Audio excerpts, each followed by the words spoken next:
தொடங்குவோம். ஓம் நமோ பகவதே வாசுதேவாய. ஓம் நமோ பகவதே வாசுதேவாய. ஓம் நமோ பகவதே வாசுதேவாய.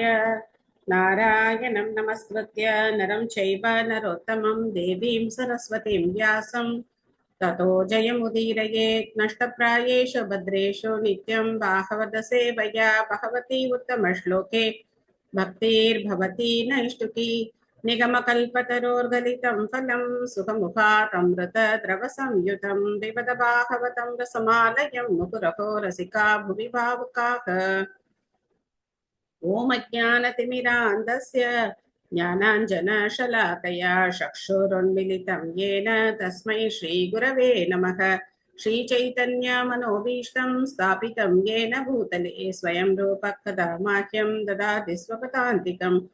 वन्देऽहं श्रीगुरो श्रीयुतपदकमलं श्रीगुरोन् वैष्णवांश्च श्रीरूपं साग्रजातं सहगण रघुनाथान्वितं तं सजीवम् साद्वैतं सावधूतं परिजनसहितं कृष्णचैतन्यदेवं श्रीराधा कृष्णपादान् सहगण ललिता श्रीविशाखान्वितांश्च। हे कृष्ण करुणा सिन्धो दीनबन्धो जगत्पते गोपेश गोपिकान्त राधाकान्त नमोऽस्तुते। तप्तकाञ्चन गौराङ्गी राधे वृन्दावनेश्वरी वृषभानुसुते देवी प्रणमामि हरिप्रिये। वाञ्छाकल्पतरुभ्यश्च कृपा सिन्धुभ्यैव च पतितानां पावनेभ्यो वैष्णवेभ्यो नमो नमः। नमो विष्णुपादाय कृष्णप्रेष्ठाय भूतले श्रीमते भक्तिवेदान्त स्वामिन्निति नामिने। नमस्ते सारस्वते देवे गौरवाणी प्रचारिणे निर्विशेष शून्यवादी पाश्चात्य देशधारिणे। जय श्री कृष्ण चैतन्य प्रभु नित्यानंद श्री अद्वैत गदाधर श्रीवासादि गौर भक्त वृंद। हरे कृष्णा कृष्ण कृष्णा हरे हरे हरे राम राम राम हरे हरे। हरे कृष्णा। हरे कृष्णा माताजी। वाचालं पंगुं लंकयति गिरिं यत्कृपातमहं वन्दे श्रीगुरुं दीनधारिणं परमानन्दं माधवं श्रीचैतन्यमीश्वरं। हरिः ओं तत्सत्। कथञ्चन स्मृते यस्मिन् दुष्करं दुष्करं भवेत् स्मरेत् प्रीतं श्रीचैतन्यं नमामितं। हरे कृष्णा। हरे कृष्ण माताजी। हरे कृष्ण माताजी। हरे कृष्ण माताजी। वेलकम। श्रीमद् भागवतम हरे மூன்றாவது कृष्ण ஸ்கந்தம் माताजी नमस्कारम। 26வது அத்தியாயம் ஜட இயற்கையின் அடிப்படை தத்துவங்கள். நம்ம 6 ஸ்லோகம் படிச்சிருக்கோமா? 6வது படிக்கணும் மாதாஜி. 6வது படிக்கலையா? Okay, thank you Mataji. பதம் 6. एवं पराविज्ञानेन कर्तृत्वं प्रकृते पुमान् कर्मषु क्रियमानेषु गुणैरात्मनि मन्यते. மொழிபெயர்ப்பு பொருளுரை வழங்கியவர் தேவதிராச பக்திவேதாந்த சுவாமி ஸ்ரீல பிரபுபாத் கி ஜெய். மொழிபெயர்ப்பு. தன்னுடைய மறதியினால் தெய்வீகமான உயிரினம் ஜடசக்தியின் பாதிப்பை தன் செயல்களின் களமாக ஏற்றுக்கொள்கிறான். இவ்வாறு தூண்டப்பட்டு அவன் செயல்களை தானே செய்வதாக தவறாக எண்ணுகிறான். அதே மாதிரி ஒரு ஸ்லோகம் பகவத்கீதையில இருக்கு, 3வது அத்தியாயத்துல. பிரகிருதே கிரியமானானி குணை கர்மாணி சர்வசக அகங்கார விமூடாத்மா. லாஸ்ட் டைம் என்ன? கர்த்தாகம் இதி மன்யதே. சோ நான் கிருஷ்ண பக்திக்கு வரதுக்கு இந்த ஸ்லோகம் முக்கியமான காரணம். இந்த ஸ்லோகம் சொல்லிதான் என் தம்பி என்ன திட்டினார். பிரகிருதே கிரியமானானி குணை கர்மாணி சர்வசக அகங்கார விமூடாத்மா நீ அப்படின்னு சொன்னார். எனக்கு அப்பெல்லாம் இதுக்கு அர்த்தம்லாம் தெரியாது. அகங்கார விமூடாத்மா அப்படின்னா எனக்கு என்னன்னுலாம் தெரியாது. கர்த்தாகம் இதி மன்யதே, நான் தான் எல்லாத்தையும் செய்யறேன் அப்படின்னு அகங்காரத்தினால நம்ம நினைக்கிறோம். சோ நான் என்ன ஆர்குமெண்ட் வச்சேன் அப்படின்னா, கடவுள்னு சொல்றியே, உன்னுடைய கடவுள் இருந்தார் அப்படின்னாக்க ஏன் இந்த உலகத்துல இத்தனை விதமான தவறுகள் நடக்குது? ஏன் உன்னுடைய கடவுள் இந்த தவறுகள் எல்லாம் ஏன் தடுக்கல? ஒருத்தன் பார்த்தோம் அப்படின்னாக்க குண்டு வைக்கிறான், தீவிரவாதி கொலை பண்ணிட்டு போறான், ஒருத்தன் திருடுறான், ஒருத்தன் கொள்ளையடிக்கிறான், யாரோ என்னென்னமோ செய்யறாங்க. நானும் என் இஷ்டத்துக்கு என்னுடைய வாழ்க்கையை வாழ்றேன். எங்க வந்தார் உன்னுடைய கடவுள்? எங்க இருக்கு அவருடைய அந்த அவர் இருக்கார் அப்படிங்கிறதுக்கான ஆதாரம் எங்க இருக்கு? அப்படின்னு கேட்ட உடனே அவன் என்ன சொன்னா, பிரகிருதே கிரியமானானி குணை கர்மாணி சர்வசக அகங்கார விமூடாத்மா கர்த்தாகம் இதி மன்யதே. அகங்காரத்தினால் நீ என்ன நினைக்கிற? நான் தான் கர்த்தா, நான் தான் எல்லாத்தையும் செய்றேன் அப்படின்னு நினைக்கிறேன் அப்படின்னு சொல்லி எனக்கு அப்புறம் இந்த பிலாசபிக்கல் பாயிண்ட்ஸ் எல்லாம் புரிய வச்சார். அதாவது இதேதான் இங்க வந்து கர்த்திருவம், இந்த வார்த்தைங்க ரொம்ப முக்கியம். கர்த்திருவம் பிரகிருதேகி புமான். கர்த்திருவம் அப்படின்னாக்க இந்த செயல்களை செய்யறது, இந்த செயல்களை செய்யறதெல்லாம் நான் தான் அப்படின்னு நினைக்கிறோம். ஒரு விஞ்ஞானி இருக்கார், அவர் வந்து ஒரு பெரிய ராக்கெட்டை விட்டார் அப்படின்னா அவர் உடனே என்ன நினைச்சுக்கிறார்? நான் ராக்கெட் விட்டேன் அப்படின்னு நினைச்சுக்கிறார். நம்ம கிச்சன்ல போயிட்டு ஏதோ ஒண்ணு சமைச்சோம் அப்படின்னாக்க நாம நினைச்சுக்கிறோம், நான் தான் சமைக்கிறேன் அப்படின்னு நம்ம நினைச்சுக்கிறோம். இந்த மாதிரி ஒவ்வொருத்தரும் என்ன நினைச்சுக்கிறோம்? நான் தான் செய்யறேன், நான் தான் செய்யறேன், நான் தான், நான் நான் நான் நான் நான். இந்த எண்ணம் இருக்கா இல்லையா? சின்ன எறும்புக்கு கூட இருக்கு இந்த எண்ணம். அது என்ன பண்ணுது? ஒரு கடி கடிச்சு விட்டுட்டு தான் போகுது, சும்மா போகாது. அதுக்கு ஏதாவது பிரச்சனை வந்ததுன்னா என்ன செய்யுது? நான் இருக்கேன் பாரு அப்படின்னு சொல்லிட்டு ஒரு கடி கடிச்சு விட்டு தான் போகுது. சோ அந்த மாதிரி இந்த நான் அப்படிங்கிற எண்ணம் இருக்கே, அப்பாட, அந்த எண்ணத்தினால நம்ம என்ன செய்யணும் அப்படின்னாக்க, இந்த ஜட உலக மாயையில மாட்டிக்கிட்டு நம்ம உண்மையான நிலையை நாம வந்து சுத்தமா மறந்து போயிட்டோம், அடியோட மறந்து போயிட்டோம். நான் மெயினா ஆர்குமெண்ட் பண்ணது என்ன அப்படின்னாக்க, பிறப்பு பிறப்புன்னு சொல்றாங்க, பிறப்பு வந்து இறைவனுடைய கையில தான் இருக்கு அப்படின்லாம் சொல்றாங்க. அதை நினைச்சா குழந்தை பெத்துக்கலாம், நினைச்சா அபார்ஷன் பண்ணிட்டு போலாம். அது மட்டும் இல்லாம குழந்தை பெத்துக்கிற நேரத்தையும் என்ன பண்ணலாம்? நாமளே முடிவு செய்யலாம். நாம எல்லாத்தையும் கட்டுப்படுத்திடுறோம் இல்லையா? இப்பெல்லாம் வந்து சிசேரியன் அப்படின்னு சொன்னா டாக்டர் என்ன பண்றாங்க? நல்ல நேரம் குறிச்சிட்டு வாங்க அப்படின்னு சொல்லிடுறாங்க. நாமளே நல்ல நேரம் குறிச்சிட்டு போயிடலாம். சரி, அந்த மாதிரி நல்ல நேரம் எல்லாம் குறிச்சு நம்ம குழந்தை அந்த மாதிரி பிறந்தா கூட அந்த குழந்தைக்கு வாழ்க்கையில எந்த துன்பமுமே வராதுன்னு ஏதாவது கேரண்டி இருக்கா? இருக்கா? கிடையவே கிடையாது, கிடையவே கிடையாது. சோ இதெல்லாம் தான் என்னுடைய ஆர்குமெண்ட். எவ்வளவு பைத்தியக்காரத்தனமா இருந்திருக்கேன் அப்படின்னு நினைச்சு பாத்துக்கலாம். நம்ம ஒவ்வொரு சமயத்துல எனக்கு இந்த ஸ்லோகம் எல்லாம் படிக்கும் போது திரும்ப ஒரு 20 வருஷம் முன்னாடி ஞாபகம் வரும், எப்படி எல்லாம் மனநிலை இருந்தது அப்படின்னு சொல்லி. சோ அப்போ இதை எனக்கு வந்து அந்த பக்தர் வந்து புரிய வச்சார். உன்னுடைய பாவச் செயல்களுக்கான பலனை நீ என்ன பண்ண போற? அனுபவிக்க போற. ஆனா இப்போ உனக்கு அது தெரியல, நீ பாவம் பண்ற அப்படிங்கறதே தெரியாம பாவம் பண்ணிட்டு அதுக்கு மேல பேச்சு வேற, இவ்வளவு பெருசா பேசுற, அதனால அந்த பாவத்தினுடைய பலன்கள் எல்லாம் நீ வந்து அனுபவிக்கத்தான் போற அப்படின்லாம் எனக்கு வந்து ரொம்ப ஹார்ஷான ட்ரீட்மெண்ட். எனக்கு எல்லாம் யாரும் வந்து கண்ணே மணியே முத்தேன்லாம் கொஞ்சம் எனக்கு வந்து கிருஷ்ண பக்தியை சொல்லி கொடுக்கல. எனக்கு பகவான் இப்படித்தான் சொல்லி கொடுத்தார். எனக்கு பயங்கர ஹார்ஷ் ட்ரீட்மெண்ட் கொடுத்துதான் எனக்கு வந்து பகவான் வந்து சொல்லி கொடுத்தார். சோ அப்போ எனக்கு கொஞ்சம் கொஞ்சமா இந்த தத்துவங்கள் புரிய ஆரம்பிச்சது. நம்மளை சுத்தி பார்க்கும்போது இத்தனை விதமான ஜீவராசிகள், ஒவ்வொரு விதமான மனோபாவங்கள். அப்போ இந்த தண்டனை நமக்கு கண்டிப்பா உண்டு.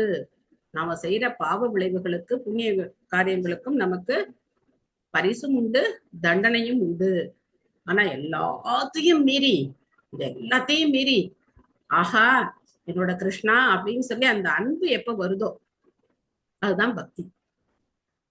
பாவத்துக்கு பயந்துகிட்டோ புண்ணியத்துக்கு நினைச்சுக்கிட்டோ நம்ம வந்து பக்தி பண்றது என்ன கிடையாது, பக்தி கிடையாது. எப்போ அன்போட கிருஷ்ணருக்கு நம்ம சேவை செய்யறோமோ அதுதான் வந்து பக்தி. சோ தன்னுடைய மறதியினால் நாம ஆத்மாங்கிற மறந்ததுனால தனது, அதனால ஜடசக்தியில நம்ம எந்த ஜீவராசியா பிறக்கிறோமோ அந்த ஜீவராசியா பிறந்தோம், நாயா பிறந்தோம்னா என்னுடைய கடமை லொல் லொல் லொல் லொல் அப்படின்னு குறைக்கணும், இன்னொரு நாயை பார்த்தா குறைக்கணும், யாரையாவது பார்த்தா குறைக்கணும் அப்படின்னு, அதுதான் என்னுடைய கடமை அப்படின்னு நினைச்சு நம்ம என்ன பண்ணிட்டு இருக்கோம்?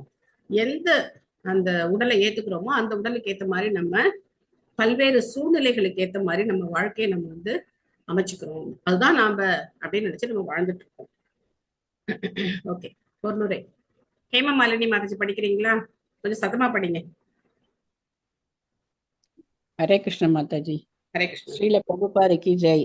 மறதி மிகுந்த உயிரினத்தை நோய் பாதிப்பால் பைத்தியமான மனிதனுக்கு ஒப்பிட முடியும். அல்லது பேய்களால் துன்புறுத்தப்பட்டு கட்டுப்பாடு இன்றி செயல்பட்டாலும் தான் கட்டுப்பாட்டில் இருப்பதாக நினைக்கும் ஒரு மனிதருடன் ஒப்பிட முடியும். ஜட இயற்கையின் பாதிப்பின் கீழ் கட்டுப்படுத்தப்பட்ட ஆன்மா உலகியல் மயக்கத்தில் ஆழ்ந்திருக்கிறது. இந்த உணர்வு நிலையில் ஜடசக்தியின் கீழ் எது செய்யப்பட்டாலும் அது கட்டுப்படுத்தப்பட்ட ஆத்மாவால் தானே தூண்டப்பட்டதாக ஏற்றுக்கொள்ளப்படுகிறது. உண்மையில் ஆத்மா அதன் இருப்பின் தூய நிலையில் கிருஷ்ண உணர்வில் இருக்க வேண்டும். ஒருவர் கிருஷ்ண உணர்வில் செயல்படாத பொழுது அவர் உலகியல் உணர்வில் செயல்படுவதாக புரிந்து கொள்ளப்படுகிறார். உயிரினத்தின் அடையாளம் உணர்வே ஆதலால் உணர்வு கொல்லப்பட இயலாதது. ஜட உணர்வு நிலை தூய்மைப்படுத்தப்பட வேண்டியது. ஒருவர் கிருஷ்ணரை அல்லது பகவானை இறைவனாக ஏற்றுக்கொள்வதன் மூலம் விடுதலை அடைகிறார். உணர்வு நிலையை ஜட உணர்விலிருந்து கிருஷ்ணர் உணர்வுக்கு மாற்றுவதன் மூலம் வீடு பேறு அடைகிறார். கிருஷ்ணர் உணர்விற்கு மாற்றுவதன் மூலம் வீடு பேறு அடைகிறார். ஹரே கிருஷ்ணர் Mataji. Thanks Mataji. Thank you Mataji. Thank you Mataji. So உணர்வை நம்ம என்ன பண்ண முடியாது, இல்லாம செய்ய முடியாது. அந்த உணர்வை நாம கிருஷ்ண உணர்வா மாத்தணும். ஜட உணர்வை கிருஷ்ண உணர்வா மாத்தணும். நான் நான் நான் அப்படின்னு நினைக்க பதிலா யார நினைக்கணும்? கிருஷ்ணா கிருஷ்ணா கிருஷ்ணா கிருஷ்ணா கிருஷ்ணா எல்லாம் கிருஷ்ணர் அப்படின்னு நினைக்கணும். சோ அப்படி நினைக்கும் போது நம்மளுடைய உணர்வு மாறும் போது அப்போ நாம கண்டிப்பா பகவானை அடையலாம். தத அஸ்ய சம்ஸ்ருதிர் பந்தக பரதந்திரியம் ச தத்கிருதம் பவதி அகர்த்துர் ஈஷஸ்ய சாட்சினோ நிவృతాத்மனக. உலகியலை பற்றிய உணர்வு நிலையே ஒருவரின் கட்டுப்படுத்தப்பட்ட வாழ்வுக்கு காரணமாகும். அதில் மண்ணுலக சக்தியால் வாழும் உயிரினத்தின் மீது கட்டுப்பாடுகள் விதிக்கப்படுகின்றன. ஆத்மா எதுவும் செய்யாவிட்டாலும் அதன் அந்த செயல்களுக்கு அப்பாற்பட்டதாக இருந்தாலும் தனியொரு ஆத்மா கட்டுப்பட்ட வாழ்வால் பாதிக்கப்படுகிறான். ஸோ 4th சாப்டர் 5th சாப்டர்ல எல்லாம் பகவத்கீதையில கிருஷ்ணன் வந்து இதை பத்தி எல்லாம் சொல்றார். ஆத்மா எந்த விதமான செயலையும் செய்யறது கிடையாது. ஆனா மனம் 3 குணங்களால தூண்டப்பட்டு செயல்களை செய்து அதுக்கு ஆத்மா பலியாகிறது. என்ன பண்ண முடியும் இல்லையா? ஸோ அந்த மாதிரி நம்மளுடைய வாழ்க்கை வந்து அந்த மனம் போன போக்குல வாழும்போது 3 குணங்களுக்கு கட்டுப்பட்டு வாழும்போது ஆத்மா பல்வேறு விதமான வாழ்வு நிலைகளுக்கு தள்ளப்படுது. ரேவதி மாதாஜி படிக்கிறீங்களா? மாதாஜி. ஹரே கிருஷ்ணா. ஹரே கிருஷ்ணா. ஸ்ரீல பிரபுபாதாவுக்கு ஜெய். பரமாத்மாவுக்கும் தனிப்பட்ட ஆத்மாவுக்கும் இடையில் வேறுபாடு அறியாத மாயாவதி உயிரினத்தின் கட்டுப்பட்ட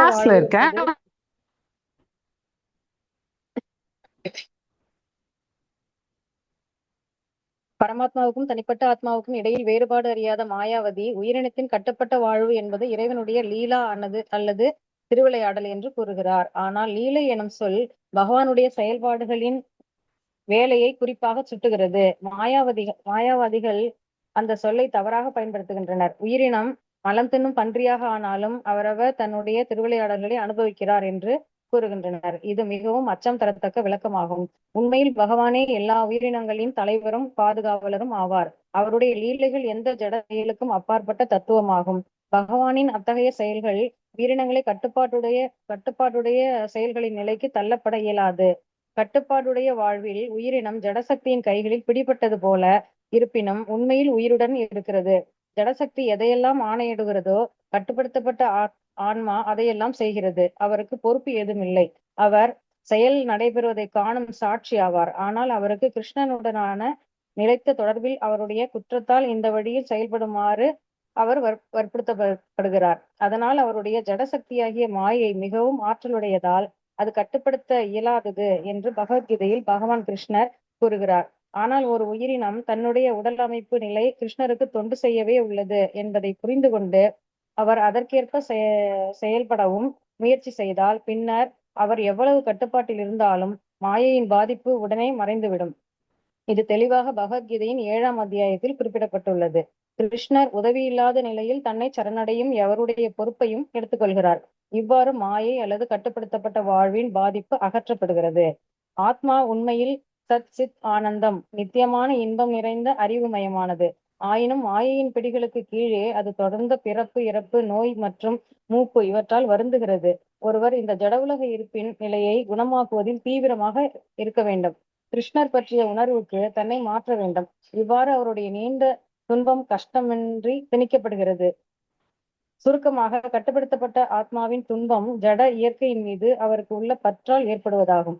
இந்த பற்று இவ்வாறு பருப்பொருளிலிருந்து கிருஷ்ணருக்கு மாற்றப்பட வேண்டும். ஹரே கிருஷ்ணா. தேங்க்யூ மாதாஜி. சோ இங்க வார்த்தை பாருங்களேன், இவ்வாறு அவருடைய நீண்ட துன்பம் கஷ்டமின்றி திணிக்கப்படுகிறது இல்ல தீர்க்கப்படுகிறதுன்னு இருக்கணும் இல்லையா? அதான சரியான வார்த்தை பிரயோகமா இருக்கும். திணிக்கப்படுகிறது அப்படிங்கிற வார்த்தை அங்க வரக்கூடாது, தீர்க்கப்படுகிறது அப்படிதான் வரணும். ஓகே. சோ எப்போ நாம இந்த உணர்வு நமக்கு இப்ப முதல் ஸ்லோகத்தை என்ன சொல்லப்பட்டது அப்படின்னா தன்னுடைய மறதியினால. சோ எப்போ நம்மளுடைய அந்த மறதியானது உம் நமக்கு வந்து இந்த ஜட உலகத்துக்கு அது வந்து காரணமா இருக்கு. அதுல இருந்து நம்ம எப்போ மீண்டு வர்றோமோ அப்ப நமக்கு என்ன ஆகும் அப்படின்னா இந்த ஜட வாழ்க்கையில இருந்து நமக்கு விடுதலை கிடைக்கும். ஆனா மாயவாதி என்ன நினைக்கிறான் அப்படின்னாக்க ஆத்மாவுடைய இந்த செயல்களும் லீலைகள். ஒரு ஆத்மா பன்றியா பறக்கிறதும் அதுவும் வந்து லீலை அப்படின்னு மாயாவாதி வந்து நினைக்கிறான். ஆனா உண்மையிலே பார்த்தோம் அப்படின்னா ஆத்மா பண்றதெல்லாம் லீலை கிடையாது. நம்ம பண்ற காரியத்துக்கும் பகவானுடைய செயல்கள் லீலைன்னு சொல்றதுக்கும் என்ன வேறுபாடு இருக்கு? லீலைனா என்ன, நம்ம செய்யற செயல்கள்னா என்ன, கர்மானா என்ன, லீலைனா என்ன அப்படின்னு பார்த்தோம்னா, கர்மா அப்படின்னாக்க அதனால ஒரு பலன் நமக்கு வரும். அதனால நமக்கு ஒரு பலன் கிடைக்கும், நல்லதோ கெட்டதோ ஒரு பலன் கிடைக்கும். இப்போ ஒரு குழந்தை இருக்கு, பக்கத்து வீட்டுல போய் திருடுது அப்படின்னா என்ன இருக்கும்? அதுல ஒரு பலன் இல்லையா? அந்த குழந்தை திருடினதுக்கான ஒரு பலன் அவங்க அப்பா அம்மாவுக்கு போய் சேரும். இந்த திருட்டு பண்ணதுக்கான குற்றத்துக்கான தண்டனை யாருக்கு போய் சேரும்? அப்பா அம்மாவுக்கு போய் சேரும். ஏன் அப்படின்னாக்க 12 வயசு வரைக்கும் குழந்தைங்க பண்ற தவறு யார சேர்ந்தது? தாய் தந்தையரை சேர்ந்தது. அதுக்கப்புறம் அந்த குழந்தைக்கு தனி அக்கௌண்ட் ஓபன் ஆயிடுது. 12 வயசு வரைக்கும் யாரோட அக்கௌண்ட்ல இருக்காது? அப்பா அம்மாவோட அக்கௌண்ட்ல சேருது. சோ அதனால குழந்தை தானே அப்படின்னு சொல்லி பண்ற தப்பெல்லாம் நம்ம வந்து சரி சரின்னு சொல்லிட்டே இருந்தோம் அப்படின்னாக்கா அப்ப என்ன ஆகும்? நம்ம அக்கௌண்ட்ல பாவங்கள் கூடிக்கிட்டே போகும். சோ சின்ன குழந்தையில இருந்தே அதை வந்து சரி பண்ணி கொண்டு வரணும். அதுக்கப்புறம் பார்த்தோம் அப்படின்னாக்க பகவானும் திருடுற, குழந்தை திருடுது, பகவானும் திருடுற. பகவானுக்கு ஏதாவது திருட்டதுனால பாவ புண்ணியங்கள் கணக்கு இருக்கா அப்படின்னா கிடையாது. கிடையாது. நமக்கு அடுத்த உடலை கொடுக்கக்கூடிய செயல்கள் கர்மா. பகவானுக்கு கர்மா இல்ல, அவர் கர்மா கிடையாது.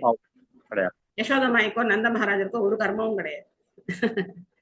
சோ அதனால அவருடைய செயல்கள் என்ன? லீலைகள். அவருடைய செயல்கள் லீலைகள். தூய பக்தர்களுடைய செயல்களும் லீலைகள். ஏன்னா அவங்களுக்கும் கர்மா கிடையாது. அதனால்தான் பிரபுபாதரை லீலாமிருத்தம் அப்படின்னு சொல்றோம். ஏன் பிரபுபாதரை லீலாமிருத்தம்னு சொல்றோம்? பிரபுபாதருடைய செயல்களுக்கும் என்ன கிடையாது? புண்ணிய கர்மமோ பாவ கர்மமோ எதுவுமோ கிடையாது. பிரபுபா சொல்ற என்னுடைய வாழ்க்கையில நான் ஒரு பாவ செயல் கூட செய்தது கிடையாது அப்படின்னு சொல்றார். 2 விஷயம் சொல்றார் பிரபுபாதர். என்னுடைய வாழ்க்கையில நான் ஒரு பாவமும் செய்தது கிடையாது, ஒரு க்ஷணமும் நான் கிருஷ்ணரை மறந்தது கிடையாது அப்படின்னு சொல்றார். ஒரு க்ஷணம் கூட நான் கிருஷ்ணரை மறந்தது கிடையாது, நான் எந்த பாவ செயலும் செய்தது கிடையாது அப்படின்னு சொல்றார். எப்பவுமே பகவானுக்கு நிவேதனம் பண்ணி பிறந்ததுல இருந்தே அவங்க பிரசாதம் தான் சாப்பிட்டிருக்காங்க. எப்பவுமே பகவத் பக்தியில தான் அவங்க வந்து வளர்ந்துருக்காங்க. சோ அப்பேற்பட்ட ஒரு உயர்ந்த ஒரு ஆச்சாரியர் நமக்கு கிடைச்சிருக்காரு. அந்த ஆச்சாரிய புருஷர் சொன்னதை நம்ம புரிஞ்சுக்கிறதுக்கு முயற்சி பண்ணணும். அதை விட்டுட்டு குரு பரம்பரையில இல்லாத அவங்க பேசுறாங்க, இவங்க பேசுறாங்க, பட்டுப்புடவை கட்டிக்கிட்டு பேசுறாங்க, அலங்காரம் பண்ணிக்கிட்டு பேசுறாங்க, ரொம்ப வார்த்தைகள் பிரவாகமா பேசுறாங்க, அவங்களும் கிருஷ்ணரை பத்தி தான் பேசுறாங்க. தயவு செய்து யார் பின்னாடியும் போகாதீங்க. உங்க காலில் விழுந்து கேட்டுக்கிறேன், யார் பின்னாடியும் போகாதீங்க. என்ன செய்யுங்க? பிரபுபாதருடைய பொருளை புரியலைனாலும் பரவாயில்ல, திரும்ப திரும்ப படிச்சு புரிஞ்சுக்க முயற்சி பண்ணுங்க. இதான் எனக்கு இதுக்கு மேல நான் எப்படி உங்களுக்கு புரிய வைக்கிறதுன்னு எனக்கு தெரியவே இல்லை. ரொம்ப வருத்தமா இருக்கு. அவ்வளவு பெரிய வார்த்தையெல்லாம் வேண்டாம் மாதாஜி. இல்ல உண்மையிலேயே ஏன் அப்படின்னாக்கா கண்டிப்பா நீங்களும் எங்களுக்கு ஒரு குரு தான் மாதாஜி. நீங்க அவ்வளவு பெரிய வார்த்தை சொல்லாதீங்க மாதாஜி. சோ பிரபுபாதர் அவர் ஒருத்தரே போதும். மத்த யாரும் நம்மள கிருஷ்ணட்டெல்லாம் கூட்டிட்டு போக மாட்டாங்க. யாரும் கிருஷ்ணன் பொழுதுபோக்கு கிடையாது. ஆன்மீகம்ங்கிறது என்னது கிடையாது, பொழுதுபோக்கு கிடையாது. அங்க கொஞ்சம் கேட்கலாம், இங்க கொஞ்சம் கேட்கலாம், அவங்க சொல்றதை கேட்கலாம், இவங்க சொல்றது பொழுதுபோக்கெல்லாம் கிடையாது. சீரியஸான விஷயம். ஆனா நம்ம ஜாலியா பண்றோம். ஆனா அதனுடைய பொறுப்பை உணரணும். நம்ம பொறுப்பை உணர்ந்து பிரபுபாதர் என்ன சொல்றாரோ அதை மட்டும் நம்ம கேட்ட பிரபுபாதருடைய சிஷ்யர்கள், நம்முடைய ஆன்மீக குருமார்கள் என்ன சொல்றாங்களோ அது நமக்கு புரிஞ்சாலும் சரி, புரியலனாலும் சரி, நம்ம அதை மட்டும் கேட்டா போதும். வேற யாரும் கேட்டு நம்ம பெரிய உபன்யாசம் எல்லாம் கொடுத்து ஃபேமஸ் எல்லாம் ஆக வேண்டாம். நம்ம சிம்பிளா கிருஷ்ணருக்கு பக்தி பண்ணா போதும். பிரபுபா சொன்னார், என்ன சொன்னார் அப்படின்னாக்க, கோலோக விருந்தாவனத்துல என்ன லீலை நடக்குது அப்படிங்கறத பத்தி எல்லாம் நீ கவலைப்படாத. நீ என்ன பண்ணு, இந்த லாஸ் ஏஞ்சல்ஸ் வீதிகள்ல புஸ்தக விநியோகம் பண்ணு, நீ கண்டிப்பா கோலோக விருந்தாவனம் போயிடுவே அப்படின்னு சொன்னார். அவ்வளவு ஒரு கருணையான ஆச்சாரியார். நீ வந்து அந்த ராசலீலைனா என்ன, அந்த லீலைனா என்ன, இந்த லீலைனா அதெல்லாம் நம்ம தெரிஞ்சுக்கணும்னு அவசியமே கிடையாது. உட்கார்ந்து என்ன சொன்னாரோ அதை நம்ம ஃபாலோ பண்ணா போதும். 4 சட்டத்திட்டம் கடைபிடிக்க சொல்லி யார் சொல்லி கொடுத்தா? நமக்கு யார் சொல்லி கொடுத்தா? இல்ல யார் தீட்சை கொடுக்க போறா? நம்ம அவங்கள்ட்ட கேட்கிறோம், இவங்கள்ட்ட கேட்கிறோமே, அவங்க எல்லாம் தீட்சை கொடுக்க போறாங்களா நமக்கு? அவங்களாம் நமக்கு வழிகாட்ட போறாங்களா? கண்டிப்பா கிடையாது. சோ கடலை வாங்கி சாப்பிடுற மாதிரி பக்தி பண்ண முடியாது. கொஞ்சம் சீரியஸா நம்ம வந்து அதை புரிஞ்சுக்கணும். சோ அதனால இங்க பாத்தீங்க அப்படின்னா கபில தேவர் சொல்றாரு, அந்த மாயையிலேருந்து நீ வெளிப்படும் போது உன்னால என்ன பண்ண முடியும்? பகவான புரிஞ்சுக்க முடியும். சோ நம்ம செய்யறதெல்லாம் கர்மா. பகவான் செய்யறது என்னது? லீலைகள். தூய பக்தர்களுடையதும் லீலைகள். புரியுதா? லீலைக்கும் கர்மாவுக்கும் என்ன வித்தியாசம் புரியுதா? கிருஷ்ணர் திருடுறார், கிருஷ்ணரும் போய் பேசுறார், கிருஷ்ணர் வந்து நடிக்கிறார், பசிக்குதுன்னு அழறார், எல்லாமே லீலைகள். கிருஷ்ணர் பண்ற எல்லாமே லீலைகள். ஆனா நம்ம பண்றதெல்லாம் என்னது? கர்மா. காரிய காரண கர்த்திருத்வே காரணம் பிரகிருதிம் விதுகு போக்திருத்வே சுகதுக்கானாம் புருஷம் பிரகிருதே பரம். கட்டுப்படுத்தப்பட்ட ஆத்மாவின் பருவுடல் மற்றும் புலன்கள், புலன்களை அடக்கியாலும் தெய்வங்கள் மற்றும் தேவர்கள் ஆகியவற்றின் உண்மைக்கு காரணம் இயற்கையே ஆகும். இது படித்த மனிதனால் புரிந்து கொள்ளப்பட்டது. ஆத்மாவின் இன்ப துன்ப உணர்வுகள் இயற்கையால் எல்லை கடந்த தத்துவமாக இருக்கும் அந்த ஆத்மாவாலேயே விளைவிக்கப்படுகின்றன. சோ பகவத்கீதையில 15வது அத்தியாயத்துல ஒரு ஸ்லோகம், யாருக்கு இது புரியும், யாருக்கு இது புரியாது அப்படின்னு சொல்ற. எது? இந்த உடல் மாற்றம். என்ன ஸ்லோகம்? எந்த ஸ்லோகத்துல சொல்ற? இது புரியும், இது புரியாது அப்படின்னு சொல்ற. எந்த ஸ்லோகத்தை சொல்ற? தேகினோ யஸ்மின் யதா தேகே கௌமாரம் யவனம். பகவத்கீதையில 15வது அத்தியாயத்துல சொல்றார் அப்படின்னு சொன்னேன். அகங்கார விமூடாத்மாவா மாதாஜி? உத்ராமந்தம் ஸ்திதம் வாவி புஞ்சானம் வா குணான்விதம் விமூடானானு பஷ்யந்தி பஷ்யந்தி ஞான சக்ஷுஷக அப்படின்னு சொல்றாரு. சோ இந்த உடல் மாற்றமானது எப்படி நடக்குது? அதுக்கு முன்னாடி ஸ்லோகங்கள் எல்லாம் பாத்தீங்கன்னா உடல் மாற்றத்தை பத்தி சொல்லிட்டே வர்றாரு இல்லையா? அப்போ இந்த உடல் மாற்றம் எப்படி நடக்குது அப்படிங்கிறது யாருக்கு புரியும்? ஞான சக்ஷுஷக. யாருக்கு அந்த ஞான சக்ஷு இருக்கோ, யாருக்கு அந்த சாஸ்திரங்களை பார்க்கக்கூடிய, சாஸ்திரன் வாயிலாக பார்க்கக்கூடிய அந்த ஞான சக்ஷு இருக்கோ, அவங்களுக்கு தான் இந்த உடல் மாற்றம் புரியும். உடல் மாற்றம் எப்படி நடக்குது அப்படிங்கிறது புரியும். மற்றவங்களுக்கு இது புரியாது அப்படின்னு சொல்ற. சோ அதே மாதிரி இங்க நீங்க பாத்தீங்க அப்படின்னாக்க போக்திருத்வே, 2 வார்த்தை இருக்கு, கர்த்திருத்வே போக்திருத்வே. அப்போ இந்த மாதிரி உடல் மாற்றம் எப்படி நடக்குது நமக்கு வந்து? எதனால நாம தூய ஆத்மா பல்வேறு விதமான உடல்களை ஏன் ஏத்துக்குது அப்படிங்கிறது படித்த மனிதர்களால் புரிந்து கொள்ளப்படுகிறது. என்ன படிச்சிருக்கணும் அப்படின்னா சாஸ்திரங்களை படிச்சிருக்கணும். அவங்களாலதான் புரிஞ்சுக்கணும், மற்றவங்களால இதை புரிஞ்சுக்க முடியாது. ஒரு அகிலா மாதாஜி படிக்கிறீங்களா? ஹரே கிருஷ்ணா மாதாஜி. ஹரே கிருஷ்ணா. ஸ்ரீல பிரபுபாதருக்கு ஜெய். பகவான் இந்த பரு உலகிற்கு இறங்கி வரும் பொழுது அவர் தன் சொந்த சக்தியால் ஆத்ம மாயையால் தனி நபராக வருகிறார் என்று பகவத்கீதையில் கூறப்படுகிறது. அவர் எந்த மேலான சக்தியாலும் வற்புறுத்தப்படுவதில்லை. அவர் தன் சொந்த விருப்பத்தால் வருகிறார். இது அவருடைய பொழுதுபோக்கு அல்லது லீலை என்று அழைக்கப்படுகிறது.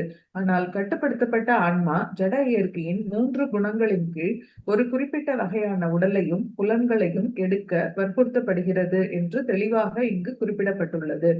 அந்த உடல் அவரின் சொந்த விருப்பத்திற்கு ஏற்றபடி பெறப்படுவதில்லை. அதாவது கட்டுப்படுத்தப்பட்ட ஆத்மாவுக்கு எந்த சுதந்திரமான வாய்ப்பும் இல்லை. அவருடைய கர்மாவுக்கு ஏற்றபடி ஒரு குறிப்பிட்ட வகையான உடலை ஏற்றுக்கொள்ள வேண்டும். ஆனால் இன்ப துன்பத்தில் உணரப்படுவது போல் உடல் எதிர்விளைவுகள் இருக்கும் பொழுது அதற்கு காரணம் ஆத்மாவேதான் என்று புரிந்து கொள்ளப்பட வேண்டும். எனவேதான் அவ்வாறு விரும்பினால் ஆத்மா கிருஷ்ணருக்கு தொண்டு புரிய தேர்ந்தெடுப்பதன் மூலம் இரட்டைத்தன்மை உடைய கட்டுப்படுத்தப்பட்ட வாழ்வை மாற்ற இயலும். உயிரினமே அவருடைய துன்பத்திற்கு காரணம். ஆனால் அவருடைய நிலைத்த இன்பத்திற்கும் அதுவே காரணமாக இயலும். அவர் கிருஷ்ணர் பற்றிய உணர்வில் ஈடுபட விரும்பினால் பகவானின் ஆன்மீக சக்தியால் அகசக்தியால் அவருக்கு தகுந்த உடல் அளிக்கப்படுகிறது. அவர் தன் புலன்களை திருப்தி செய்ய விரும்பினால் பரு உடல் அளிக்கப்படுகிறது. இவ்வாறு ஆன்மீக உடல் அல்லது பரு உடலை ஏற்றுக்கொள்வது அவர் சுதந்திர அந்த இடம் புரியல மாதாஜி. சுதந்திரத்திலிருந்து எடுத்தது ஆகும். ஆனால் ஒரு முறை உடல் தேர்ந்தெடுத்தது ஆகும். ஆனால் ஒரு முறை உடலை ஏற்றுக்கொண்டால் அவர் தன் இன்ப அல்லது துன்ப விளைவுகளை அனுபவிக்க வேண்டும்.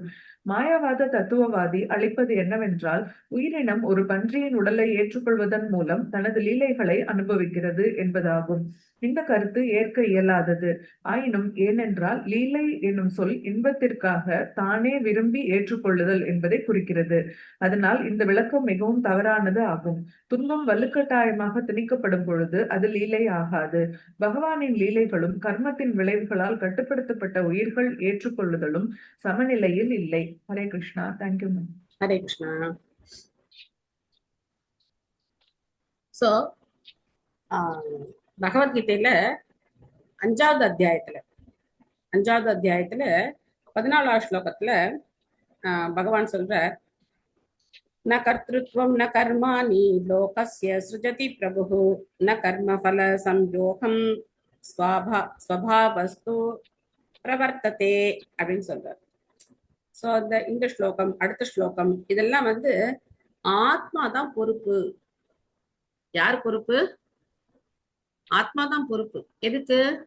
தன்னுடைய இன்ப துன்பங்களுக்கு ஆத்மாதான் பொறுப்பு அப்படிங்கிறத பகவான் சொல்றார். பகவான் எந்த பொறுப்பும் ஏத்துக்கிறது கிடையாது.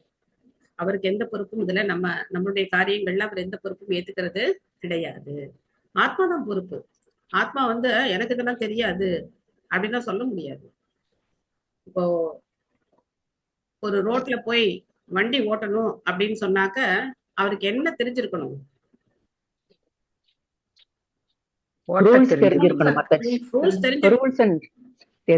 அப்பதான் டிராபிக் ரூல்ஸ் தெரிஞ்சாதான் என்ன பண்ண முடியும்? வண்டியை ஓட்ட முடியும். எனக்கு வண்டி ஓட்ட தெரியும், ஆனா டிராபிக் ரூல் தெரியாது. நீங்க பச்சை லைட்டு போட்டிருக்கீங்க, சேப்பு லைட்டு போட்டிருக்கீங்க, மஞ்சள் லைட்டு போட்டிருக்கீங்க, எனக்கு இதெல்லாம் நிக்கணும் இல்ல போகணும், இதெல்லாம் எனக்கு தெரியாது அப்படின்னு சொன்னா போலீஸ்காரங்க விட்டுருவாங்களா? விட மாட்டாங்க. சோ அந்த மாதிரி நம்ம இந்த உலகத்துல பிறந்திருக்கோம் அப்படின்னா இங்க வாழ்றதுக்கான சட்டதிட்டங்கள் என்ன அப்படிங்கறத நாம தெரிஞ்சுக்க வேண்டியது யாருடைய பொறுப்பு? நம்மளுடைய பொறுப்பு. பகவான் கொடுக்கலையா? சாஸ்திரம் கொடுக்கலையா? அவர் கொடுத்திருக்காரு. ஆனா அதை விட்டுட்டு நம்ம இஷ்டத்துக்கு வாழ்ந்தோம் அப்படின்னாக்க அப்புறம் எப்படி பகவான் பொறுப்பாக முடியும்? இப்ப பகவான் சாஸ்திரம்லாம் ஒண்ணு கொடுக்கல, எப்படி வாழணும் அப்படிங்கறத நமக்கு சொல்லல அப்படின்னு சொன்னா நம்ம கேட்கலாம். நீங்க எதுவுமே சொல்லாம எப்படி எங்க மேல தவறு சொல்லலாம் அப்படின்னு சொல்லி நம்ம கேட்கலாம். ஆனா பகவான் என்ன பண்ணிருக்கார்? நமக்கு சாஸ்திரங்களை கொடுத்திருக்கார், ஆச்சாரியர்களை அனுப்பி வச்சிருக்கார், பயிற்சி பண்ணக்கூடிய நம்ம முன்னாடி பயிற்சி பண்ணக்கூடிய பக்தர்களையும் காட்டி கொடுக்கிறார். எல்லாத்தையும் பார்த்தோம். இந்த ஹரே கிருஷ்ணாகாரங்களுக்கு வேற வேலை இல்ல, நான் பாட்டுக்கு ஏன் வேலையை பாக்குறேன் அப்படின்னு சொன்னா அப்போ அதனால நஷ்டம் யாருக்கு? நமக்குத்தான். சோ அதனால நாம செய்யற காரியங்கள் கர்மா, பகவான் செய்யக்கூடியது லீலைகள், இன்பத்திற்காக அவரே ஏற்றுக்கொள்வது அப்படின்னு இங்க பிரபுபாதர் தெளிவா நமக்கு விளக்கம் கொடுக்கிறார். தேவஹூதிர் உவாச்ச பிரகிருதே புருஷஸ்யாபி லக்ஷணம் புருஷோத்தம ப்ரூஹி காரணயோரஸ்ய சத் அசஸ்ச யதாத்மகம். தேவஹூதி கூறினாள், முழுமுதற் கடவுளே, தயவு செய்து பரமபுருஷ பகவான் மற்றும் அவருடைய சக்திகளின் குணநலன்களை விளக்குங்கள். ஏனென்றால் இவை இரண்டும் வெளிப்பட்டும் வெளிப்படாமலும் இருக்கும் படைப்பின் காரணங்கள் ஆகும். சோ படைப்புக்கு காரணம் என்ன? பகவானுடைய சக்திகள் எவ்வாறு செயல்படுது அப்படிங்கிற அடிப்படை கேள்விய தேவஹூதி கேக்குறாங்க. மீனா கே பார்த்துச்சு படிக்க.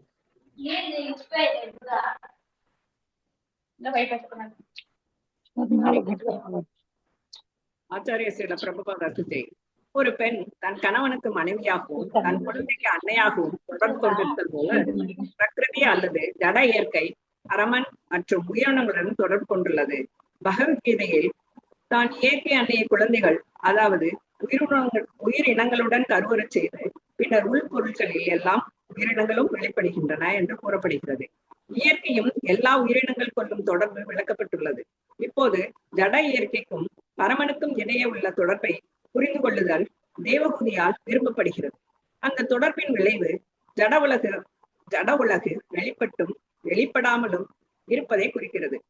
வெளிப்படாத ஜட உலகை நுட்பமான மகத்தத்துவம், அந்த மகத்தத்துவத்தில் இருந்து ஜட வெளிப்பாடு எழுகிறது. பரமனின் பார்வையால் முழு ஜடசக்தியும் கருவுறச் செய்யப்படுகிறது. பின்னர் ஜட இயற்கையிலிருந்து எல்லாம் பிறக்கின்றன என்று வேத இலக்கியங்கள் கூறுகின்றன. அவருடைய பார்வையில் அத்தியக்ஷேன, அவர் வழிகாட்டுதலில் அவருடைய விருப்பத்தால் இயற்கை வேலை செய்கிறது என்று பகவத்கீதையில் 9ஆம் அத்தியாயத்திலிருந்து உறுதிப்படுத்தப்படுகிறது. இயற்கை முட்டுத்தனமாக வேலை செய்கிறது என்பது அல்ல. ஜட இயற்கையின் கட்டுப்படுத்தப்பட்ட ஆன்மாக்கள் கொண்ட தொடர்பின் நிலையை புரிந்து கொண்டதும் இயற்கை எவ்வாறு பகவானின் வழிகாட்டலில் வேலை செய்கிறது என்பதையும் ஜட இயற்கைக்கும் பகவானுக்கும் உள்ள தொடர்பு என்ன என்பதையும் தெரிந்து கொள்ள தேவகூதி விரும்பினார். வேறு சொற்களில் கூறினால், பகவான் ஜட இயற்கையுடன் கொண்டுள்ள தொடர்பின் குணநலன்களை அவள் விரும்பினார். பொருளுடன் உயிரினங்கள் கொள்ளும் தொடர்பும் மற்றும் பொருளுடன் பகவான் கொள்ளும் தொடர்பும் பற்றி மாயாவாதிகள் விளக்கினாலும் அவை ஒரே நிலையில் இல்லை.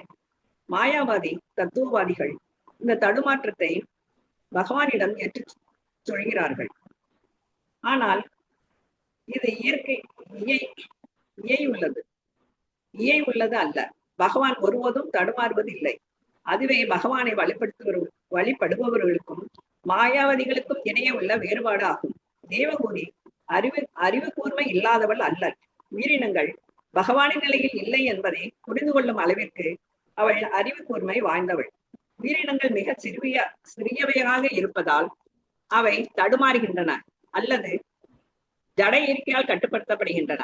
ஆனால் இது பகவானும் கூட கட்டுப்படுத்தப்படுகிறார் அல்லது தடுமாறுகிறார் என்று பொருள்படாது. கட்டுப்படுத்தப்பட்ட ஆத்மாவுக்கும் பகவானுக்கும் உள்ள வேறுபாடு என்னவென்றால், பகவானே ஆவார். ஜட இயற்கையின் தலைவர், அதனால் அதன் கட்டுப்பாடுகளுக்கு ஆட்படாதவர். அவர் அகநிலை இயற்கையாலோ அல்லது ஜட இயற்கையாலோ கட்டுப்படுத்தப்படாதவர். அவர் தானே கட்டுப்படுத்துபவராக இருக்கிறார். ஜட இயற்கையின் விதிகளை கட்டுப்படும் சாதாரண உயிரினங்களுடன் அவரை ஒப்பிட இயலாது. இந்த பதத்தில் பயன்படும் இரு சொற்கள் சத் அசத் ஆகும். இயல் உலகு சார்ந்த வெளிப்பாடு அசத்தாகும். அது இருப்பதில்லை. ஆனால் பகவானின் சடசக்தி சத் அல்லது எப்பொழுதும் இருக்கக்கூடியது. ஜட இயற்கை பகவானின் சக்தியாக அதன் நுட்பமான வடிவில் எப்போதும் உள்ளது. ஆனால் அது சில சமயம் இல்லாத அல்லது தற்காலிகமாக இருக்கும். இயல்பான உலகை வெளிப்படுத்துகிறது. அன்னைக்கும் தந்தைக்கும் ஒரு ஒப்புமை ஏற்படுத்தலாம். அன்னையும் தந்தையும் உள்ளனர். ஆனால் சில சமயம் அன்னை குழந்தைகளை பெறுகிறார். அதுபோல பகவானின் வெளிப்படாத ஜட இயற்கையிலிருந்து வரும் இயலுலக வெளிப்பாடு சில சமயம் தோன்றுகிறது, மீண்டும் மறைகிறது. ஆனால் ஜட இயற்கை எப்போதும் உள்ளது. பகவானே ஜட உலகத்தின் நுட்பமான மற்றும் முழு வெளிப்பாடுகள் இரண்டுக்கும் மேலான காரணமாவார். Hare Krishna. Thank you Mataji. Hare Krishna. Thank you Mataji. So Prabhupad ரொம்ப சிம்பிளா விளக்குறார். பெண் அப்படிங்கிறது பிரகிருதி, கணவன் அப்படிங்கிறவர் புருஷர்.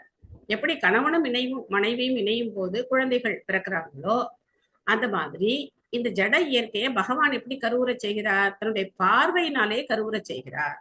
தன்னுடைய பார்வையினால ஆத்மாக்களை இந்த ஜட உலகத்துல பகவான் விதைக்கிறார். சோ எப்படி ஆத்மாக்கள் இந்த உலகத்துக்கு வர்றாங்க? பகவத்கீதையில சொல்லப்பட்டது. எப்படி வர்றாங்க? யாருக்காவது தெரியுமா எப்படி வர்றாங்க அப்படின்னு?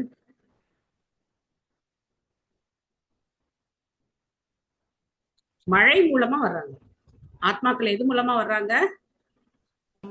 மழை மூலமா இந்த ஜட உலகத்துக்கு ஆத்மாக்கள் வர்றாங்க.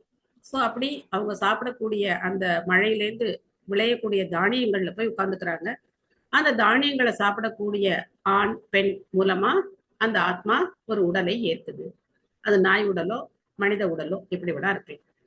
ஸோ அதனால இது எப்பேற்பட்ட ஒரு சயின்ஸ் அப்படின்னு நம்ம புரிஞ்சுக்கலாம். எப்படி நமக்கு இந்த ஆத்மா தான் குழந்தையா வரணும் அப்படிங்கிறது தீர்மானிக்கப்பட்டு அந்த தானியத்தை நம்ம சாப்பிட்டு அந்த கணவன் மனைவி இணைவு மூலமா அந்த ஆத்மா நமக்கு குழந்தையா பிறக்குது. அந்த மாதிரி நாம ஒருத்தருக்கு குழந்தையா பிறந்திருக்கோம்.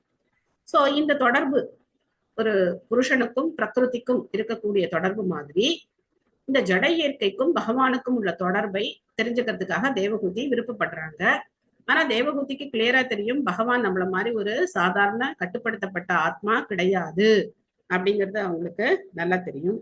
சோ அதனால இந்த தொடர்பு என்ன அப்படின்னு சொல்லி விளக்குங்க அப்படின்னு சொல்லி சொல்றாங்க. ஸ்ரீ பகவான் உவாச்ச யத்தத் த்ரிகுணம் அவ்யக்தம் நித்யம் சதசதாத்மகம் பிரதானம் பிரகிருதிம் பிராஹூர விசேஷம் விசேஷவத். பரமபுருஷ பகவான் கூறினார், 3 குணங்களின் தெளிவில்லாத நிலைத்த இணைப்பு உலக வெளிப்பாட்டு நிலைக்கு காரணமாகும். அது பிரதானம் எனப்படுகிறது. ஒரு பொருள் வெளிப்பட்ட நிலையில் இருக்கும் பொழுது அது பிரகிருதி எனப்படுகிறது. சோ பிரதானம் அப்படிங்கிறத பாலுக்கு ஒப்பிட்டு நாம புரிஞ்சுக்கலாம். பால் அப்படிங்கிறது அதுக்குள்ள எல்லாம் இருக்கு இல்லையா? தயிர் இருக்கு, வெண்ணெய் இருக்கு, நெய் இருக்கு, அப்புறம் சீஸ் இருக்கு, அதுக்கப்புறம் பலவிதமான பொருட்கள் அந்த பால்ல இருந்து நம்ம வந்து எடுக்கலாம் இல்லையா? அந்த வே வாட்டர் இருக்கு, அதுக்கப்புறம் பன்னீர் இருக்கு, எல்லாமே அந்த பாலுக்குள்ள இருக்கு. ஆனா அதெல்லாம் தனித்தனியா தெரியுதா? இந்த இடத்துல தயிர் இருக்கு, இந்த இடத்துல வெண்ணெய் இருக்கு, இந்த இடத்துல மோர் இருக்கு, தனித்தனியா தெரியுதா பால்ல? பால் பாக்குறதுக்கு தெளிவா தெரியுது இல்லையா? ஒரே பொருளா தெரியுது. அது வந்து பிரதானத்தோட ஒப்பிட்டு வச்சுக்கோங்க, நல்லா புரிஞ்சுக்கோங்க. ஸோ சண்டே கிளாஸ்ல ரொம்ப காமெடியா இருந்தது. கடைசியில ஒரு மாதாஜி கேள்வி கேட்டது. யாராவது சண்டே இந்த நேற்று கிளாஸ் கேட்டீங்களா? என்னமோ சொல்லுவாங்கல்ல, விடிய விடிய கதை கேட்டு கடைசியில சித்தப்பான்னு சொல்லுவாங்கல்ல, அந்த மாதிரி இருந்தது அவங்க கேட்ட கேள்வி. எனக்கு ரொம்ப பாவமாவும் இருந்தது. சரி நம்ம ஏதோ சொல்றோம், அதை வந்து கேட்கிறவங்க எப்படி கேட்கிறாங்களோ அப்படித்தான் புரிஞ்சுக்குவாங்களே தவிர, நம்ம எவ்வளவுதான் சொன்னாலும் அவங்க மனசுல என்ன வச்சிருக்காங்களோ அதைத்தான் அவங்க வந்து என்ன நினைச்சுக்கிறாங்க, நம்ம சொன்னோம்னு நினைச்சுக்கிறாங்க. ரொம்ப டேஞ்சரஸ். ஸோ அதனால கரெக்டா புரிஞ்சுக்கணும். நம்ம பிரதானத்துக்கு உதாரணம் வந்து பால். ஏன்னா பிரதானம் வந்து எல்லாம் அதுல வந்து பிரிஞ்சு இல்லை, எல்லாமே ஒன்னா இருக்கும்போது அது வந்து பிரதானம் அப்படின்னு சொல்லப்படுது. அப்போ அதனுடைய வெளிப்பாடு பிரகிருதி. அந்த பிரதானத்தினுடைய வெளிப்பாடு என்ன? பிரகிருதி அப்படிங்கிறது சொல்லப்பட்டிருக்கு. பொருளுரை சுபமலர் மாதாஜி படிக்கிறீங்களா? ஹரே கிருஷ்ணா மாதாஜி. பொருளுரை. பகவான் பிரதான எனப்படும் ஜட இயற்கையை அதன் நுட்பமான நிலையில் குறிப்பிடுகிறார். இந்த பிரதானத்தை அவர் ஆராய்கிறார். பிரதானம் மற்றும் பிரகிருதிக்கு விளக்கம் என்னவென்றால், பிரதானம் நுட்பமானது. எல்லா ஜட பொருட்களின் வேறுபாடற்ற ஒட்டுமொத்தம். அவை வேறுபாடு அற்று இருப்பினும் மொத்த ஜட பொருட்களும் அதற்குள்ளே உள்ளன என்பதை ஒருவர் புரிந்து கொள்ள முடியும். மொத்த ஜட பொருட்களும் ஜட இயற்கையின் 3 குணங்களின் எதிர் செயலால் வெளிப்படும் பொழுது அந்த வெளிப்பாடு பிரகிருதி எனப்படும். பிரம்மன் பல்வகை வேறுபாடு அற்றவர் என்று மாயாவாதிகள் கூறுகின்றனர். ஒருவர் பிரதானமே பிரம்மநிலை என்று கூறலாம். ஆனால் உண்மையில் பிரம்மநிலை பிரதானமாகாது. பிரதானம் பிரம்மனிலிருந்து வேறுபட்டது. ஏனெனில் பிரம்மனில் இயற்கையின் ஜட குணங்களின் இருப்பு இல்லை. மகத் தத்துவமும் பிரதானத்திலிருந்து வேறுபட்டது என்று ஒருவர் வாதமிடலாம். ஏனெனில் மகத் தத்துவத்தில் வெளிப்பாடுகள் உள்ளன. ஆயினும் பிரதானத்தின் உண்மையான விளக்கம் இங்கு தரப்பட்டுள்ளது. காரணமும் விளைவும் தெளிவாக வெளிப்படுத்தப்படாத பொழுது அவ்யக்தம் மொத்த பொருட்களின் எதிர்செயல் நடைபெறுவதில்லை. ஜட இயற்கையின் அந்த நிலை பிரதானம் எனப்படுகிறது. பிரதானம் என்பது காலக்கூறு அல்ல. ஏனெனில் காலக்கூறில் செயல்கள் மற்றும் எதிர் செயல்கள், படைப்பு மற்றும் அழிவு உள்ளன. இது ஜீவன் அல்லது உயிரினங்களின் எல்லை கோடி அடுத்த ஆற்றல் அல்லது நியமனம் செய்யப்பட்டுள்ள கட்டுப்படுத்தப்பட்ட உயிரினங்கள் அல்ல. ஏனென்றால் உயிரினங்களின் பணி நியமனம் நிலையானது அல்ல. இந்த தொடர்பில் பயன்பட்டுள்ள பெயரடை நித்திய ஆகும். இது நிலையானது என்பதை குறிக்கிறது. அதனால் ஜட இயற்கையின் வெளிப்பாட்டுக்கு முந்திய நிலை பிரதானம் என்று அழைக்கப்படுகிறது. நன்றி மாதாஜி. ஹரே கிருஷ்ணா. ஹரே கிருஷ்ணா. சோ பிரதானம் அப்படிங்கிறது பிரம்மன் கிடையாது. பகவானுடைய சக்தி. பிரதானம் அப்படிங்கிறது பகவானுடைய சக்தி. 24 மூலக்கூறுகளும் அதுல வெளிப்படாத நிலையில இருக்கு. அதுக்கப்புறம் அது என்ன ஆக போகுது? அந்த பிரதான மகத்தத்துவமா உருமாறி மகத்தத்திலிருந்து பல்வேறு விதமான ஜட இயற்கை குணங்களோட ஒண்ணு கலக்கும் போது ஒரு விதமான புலன்கள் நமக்கு இந்த 24 விதமான மூலக்கூறுகள் உருவாக போகுது. சோ அதனால அது வந்து பிரம்மன் கிடையாது அப்படிங்கறத நாம புரிஞ்சுக்கணும். பஞ்சபிஹி பஞ்சபிர்பிரம்ம சதுர்பிர்தசபிஸ்ததா ஏதஸ்ததுர்விம்சதிகம் கணம் பிரதானீகம் விதுகு.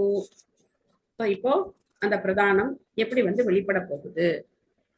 மொத்த மூலப்பொருள்களான 5 மொத்த மூலப்பொருள்கள், 5 நுட்பமான பொருள்கள், 4 உள்புலன்கள், அறிவை பெறுவதற்கான 5 புலன்கள் மற்றும் செயல்களின் 5 வெளிப்புற பொறிகள், இவை அனைத்தும் பிரதானம் என்று அறியப்படும். சோ இதான் இந்த 24 வகையான மூலக்கூறுகள். கௌரா பிரபு படிக்கிறீங்களா? படிக்கிறேன். பொருளுரை ஆசபக்தி சுவாமி ஸ்ரீல பிரபுபாத். பகவத்கீதையின்படி இங்கு விளக்கப்படும் 24 மூலப்பொருட்களின் மொத்த யோனிர் மகத் பிரம்மன் என்று அழைக்கப்படுகின்றன. உயிரினங்களின் மொத்த இந்த யோனி மகத் பிரம்மனின் சினைப்படுத்தப்படுகிறது. அவை பிரம்மாவிலிருந்து தொடங்கி சாதாரண சிறிய எறும்பு வரை பல்வேறு வடிவங்களில் பிறக்கின்றன. ஸ்ரீமத் பாகவதத்திலும் பிற வேத இலக்கியங்களிலும் 24 மூலப்பொருட்களின் மொத்தமும் யோனி மகத் பிரம்மன் என்று வர்ணிக்கப்படுகின்றன. இதுவே எல்லா உயிரினங்களின் பிறப்பு மற்றும் வாழ்வின் மூலமாகும். ஹரே கிருஷ்ணா. ஹரே கிருஷ்ணா. இந்த 24 மூலக்கூறுகளை நம்ம மறக்க கூடாது. சோ பஞ்சபூதங்கள், அதுக்கப்புறம் பஞ்ச தன்மாத்திரைகள், அறிவை பெறுவதற்கான 5 புலன்கள், செயல்படும் 5 புலன்கள், மொத்தம் 20 ஆச்சு இல்லையா? ஜட இயற்கையினுடைய 3 குணங்கள், அதுக்கப்புறம் நம்மளுடைய அந்த மனம், புத்தி, அகங்காரம். சோ இதெல்லாம் சேர்ந்து 24 வகையான மூலக்கூறுகளா வருது. மகாபூதானி பஞ்சைவ பூரா போக்னீர் மருன்னபக தன்மாத்ராணிஷ்ச தாவந்தி கந்தாதீனி மதானி மே. மொழிபெயர்ப்பு செல்வகுமாரி மாதாஜி படிக்கிறீங்களா? எஸ் மாதாஜி. ஹரே கிருஷ்ணா மாதாஜி. ஹரே கிருஷ்ணா. மொழிபெயர்ப்பு வழங்கிய சில பிரபுபாதருக்கு ஜெய். நிலம், நீர், தீ, காற்று, ஆகாயம் எனும் 5 மூலப்பொருட்கள் உள்ளன. 5 நுட்பமான மூலப்பொருட்களாக மனம், சுவை, நிறம், தொடு உணர்ச்சி மற்றும் ஒளி முதலியனவும் உள்ளன. ஹரே கிருஷ்ணா மாதாஜி. தேங்க்யூ. ஹரே கிருஷ்ணா. சோ பஞ்சபூதங்கள், பஞ்ச தன்மாத்திரைகள் 10 ஆச்சு. இந்திரியாணி தசஸ்ரோத்ரம் ரசநாசிகா வாக்ரௌ சரணோ மேற்றம் ஆயுர் தசம உச்சதே. அடுத்த 10 புலன்களை பத்தி அடுத்து நம்ம பார்க்க போறோம். கணிகா மாதாஜி படிக்கிறீங்களா? மொழிபெயர்ப்பு. எஸ் மாதாஜி. ஹரே கிருஷ்ணா மாதாஜி. ஹரே கிருஷ்ணா. ஸ்ரீல பிரபுபாதாவுக்கு ஜெய். மொழிபெயர்ப்பு. அறிவை பெறுவதற்குரிய புலன்களும் செயல்களுக்கான 10 பொறிகளும் உடலில் உள்ளன. கேட்கும் புலன், சுவை புலன், தொடு புலன், பார்க்கும் புலன், முகரும் புலன், பேசுவதற்கு செயல்படும் பொறி, வேலை செய்ய செயல்படும் பொறிகள், பயணம் செய்ய, உற்பத்தி செய்ய மற்றும் வெளியேற்றம் செயல்படுவதும் ஆக மொத்தம் 10 பொறிகள் ஆகும். தேங்க்யூ மாதாஜி. ஹரே கிருஷ்ணா மாதாஜி. சோ இந்த 10 என்னது? கேட்கும் புலன் என்ன? காது. அடுத்து புலன், தொடு புலன், தோல் மாதாஜி. பார்க்கும் புலன், கண்கள், மூக்கு. பேசுவதற்கு செயல்படும் பொறி என்ன? நாக்கு. வாய். சோ அப்புறம் வேலை செய்யப்படும் பொறிகள் எல்லாத்தையும் சேர்த்து சொல்லாதீங்க. காலெல்லாம் என்ன வேலை செய்ய? அடுத்து பயணம் செய்ய கால்கள். Okay okay. உற்பத்தி செய்ய பால் உறுப்புகள். அடுத்தது வெளியேற்றம் கழிவு உறுப்புகள். 10. 5 அறிவு புலன்கள், 5 செயல் புலன்கள். மொத்தம் 20 புலன்களை பத்தி பார்த்துட்டோம். 20 மூலக்கூறுகளை பத்தி பார்த்துட்டோம். மனோர் புத்திர் அஹங்கார சித்த மித்யந்தராத்மகம் சதுர்த்தா லக்ஷதே பேதோ விருத்திய லக்ஷண ரூபயா. மனம், புத்தி கூர்மை, ஆளுமை, மாசுபடிந்த உணர்வு நிலை என்னும் உள்ளார்ந்த நுட்பமான 4 சூக்ஷ்ம புலன்களும் நம்மால் உணரப்படுகின்றன. அவை ஒவ்வொன்றும் வேறுபட்ட குணநலன்களை சுட்டிக்காட்டுகின்றன. அவற்றின் செயல்பாடுகளும் ஒன்றுக்கொன்று வேறுபட்டது ஆகும். கார்த்திகா மாதாஜி படிக்கிறீங்களா பொருளுரை? எஸ் மாதாஜி. ஹரே கிருஷ்ணா மாதாஜி. ஹரே கிருஷ்ணா. ஸ்ரீல பிரபுபாதருக்கு ஜெய். இங்கு வர்ணிக்கப்படும் 4 உள்ளார்ந்த புலன்கள் அல்லது நுட்பமான புலன்கள் அவ்வவற்றின் வேறுபட்ட குணநலன்களால் விளக்கப்படுகின்றன. தூய்மையான உள்ளுணர்வு உலகியல் ஆசையால் மாசுபடும் பொழுது, உடல் சார்ந்த விருப்பங்கள் முதன்மை பெறும் பொழுது, ஒருவர் போலியான ஆளுமையின் கீழ் உள்ளார் என்று கூறப்படுகிறது. உணர்வு நிலை ஆத்மாவின் வேலையாகும். அதனால் உணர்வு நிலையின் பின்னணியில் தான் ஆத்மா உள்ளது. ஜடமாசினால் அழுக்கடைந்த உணர்வு நிலை அகங்காரம் என்று அழைக்கப்படுகிறது. நன்றி மாதாஜி. ஹரே கிருஷ்ண மாதாஜி. ஹரே கிருஷ்ணா. சோ மனம், புத்தி கூர்மை, ஆளுமை இதெல்லாம் எப்பவுமே இருக்கும். ஆனா இந்த மாசுபடைந்த உணர்வு நிலை இதான் வந்து பொய் அகங்காரம். இந்த உணர்வு நிலையத்தை நம்ம என்ன பண்ணணும்? கிருஷ்ண உணர்வா மாத்தணும்.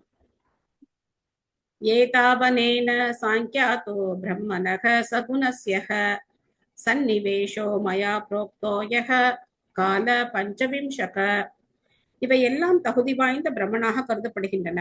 நேரம் என்று அறியப்படும் 3 காலங்களும் கலக்கும் மூலப்பொருள் 25ஆம் மூலக்கூறு என்று கணக்கிடப்படுகிறது.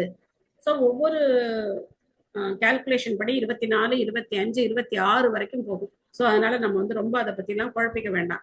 24 தானே, 25 எங்க வந்தது, 26 வந்தது அப்படின்னு நம்ம வந்து குழப்பிக்க வேண்டாம். ஒவ்வொருத்தரும் வந்து அதை ஒவ்வொரு மாதிரி கால்குலேட் பண்றாங்க, அவ்வளவுதான்.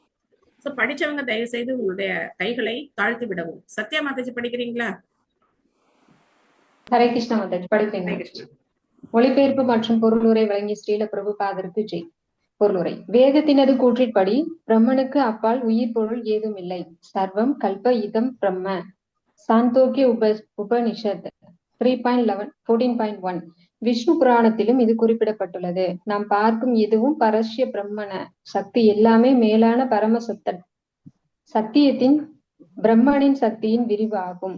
பிரம்மம் 3 தன்மைகளாக சத்துவம், ரஜஸ், தமஸ் ஆகியவற்றுடன் கலக்கும் பொழுது சில சமயம் சகுண பிரம்மம் எனப்படும், சகுண பிரம்மம் எனப்படும்.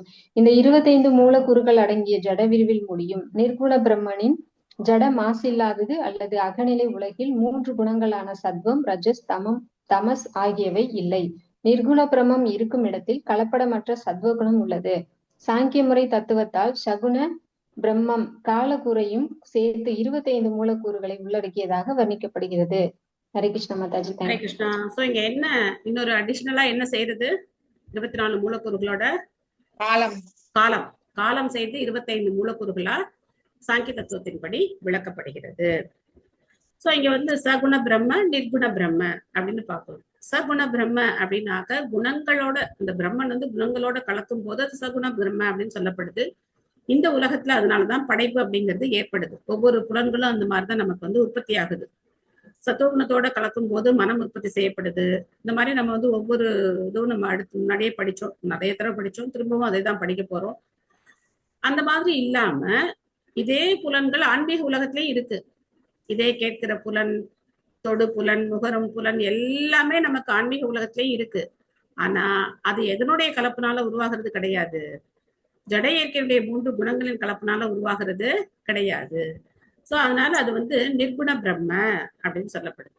சகுண பிரம்ம அப்படிங்கிறது இந்த ஜட உலகத்துல 3 குணங்களோட கலவையினால உண்டாக்கக்கூடிய ஜீவராசிகள். அந்த நிர்குண பிரம்மம் அப்படிங்கிறது இந்த 3 குணங்களுக்கு அப்பாற்பட்ட சுத்த சுத்த குணத்துல இருக்கக்கூடியது. பிரபாவம் பௌருஷம் பிராகு காலமே கேயதோ பயம் அகங்கார விமூடஸ்ய கர்த்து பிரகிருதி வீயுஷக. பரமபுருஷ பகவானின் பாதிப்பு காலத்தின் விளைவில் உணரப்படுகிறது. அது ஜட இயற்கையை தொடர்பு கொண்டு ஏமாற்றப்பட்ட ஆத்மாவின் போலி ஆளுமையால் மரணபயம் கொடுக்கும் தன்மையது. சோ காலத்தின் மூலமா பகவான் தன்னுடைய இருப்பை நமக்கு உணர்த்துறார். நான் இருக்கேன் அப்படின்னு உணர்த்துறார். காலத்துக்கு முன்னாடி நம்மளால என்ன பண்ண முடியாது, எதிர்த்து செயல்படவே முடியாது. இதை நம்ம பல தடவை பார்த்திருக்கோம். ஒரு நிமிஷம் கூட நம்மளால தடுத்து நிறுத்த, ஒரு நொடி இல்ல ஒரு நொடிக்கும் குறைந்த ஒரு அந்த திருடி அந்த நிமிஷத்தை கூட நம்மளால தடுத்து நிறுத்த முடியாது. திலகவதி மாதாஜி படிக்கிறீங்களா? ஹரே கிருஷ்ணா மாதாஜி. ஹரே கிருஷ்ணா. இல்ல பிரபுபாதருக்கு ஜெய். உயிரினத்தின் மரண பயம் உடலின் தன் முனைப்பு பற்றிய போலி ஆளுமையால் ஏற்பட்டதாகும்.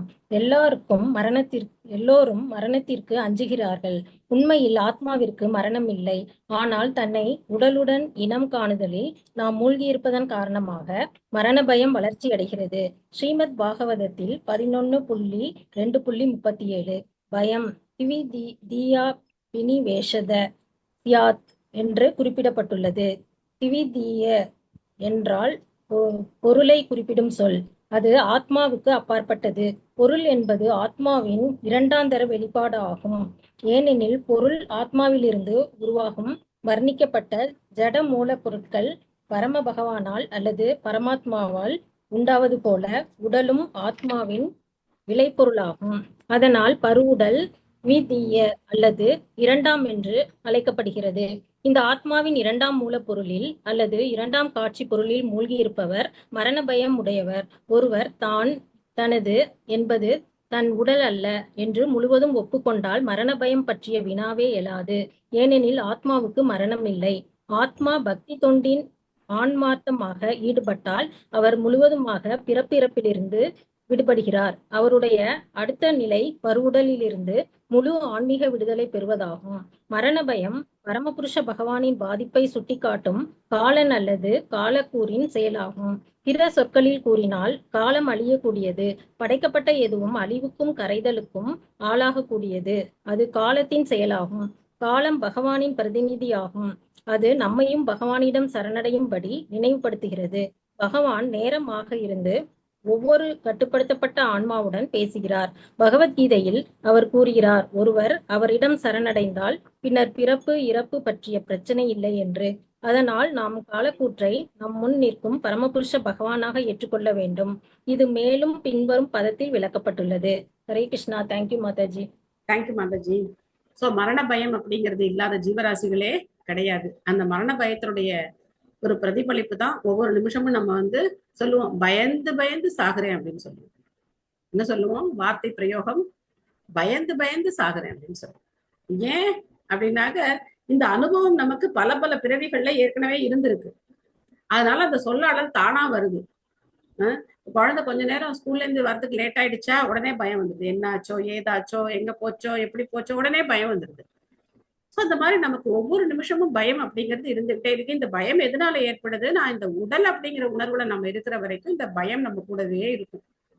எப்போ நம்ம ஆத்மாவா உணர்றோமோ, நம்மள உடலா நினைக்காம நம்ம எப்போ உண்மையான நம்மளுடைய நிலையை உணர்றோமோ அப்போ நமக்கு அந்த பயம் கிடையாது.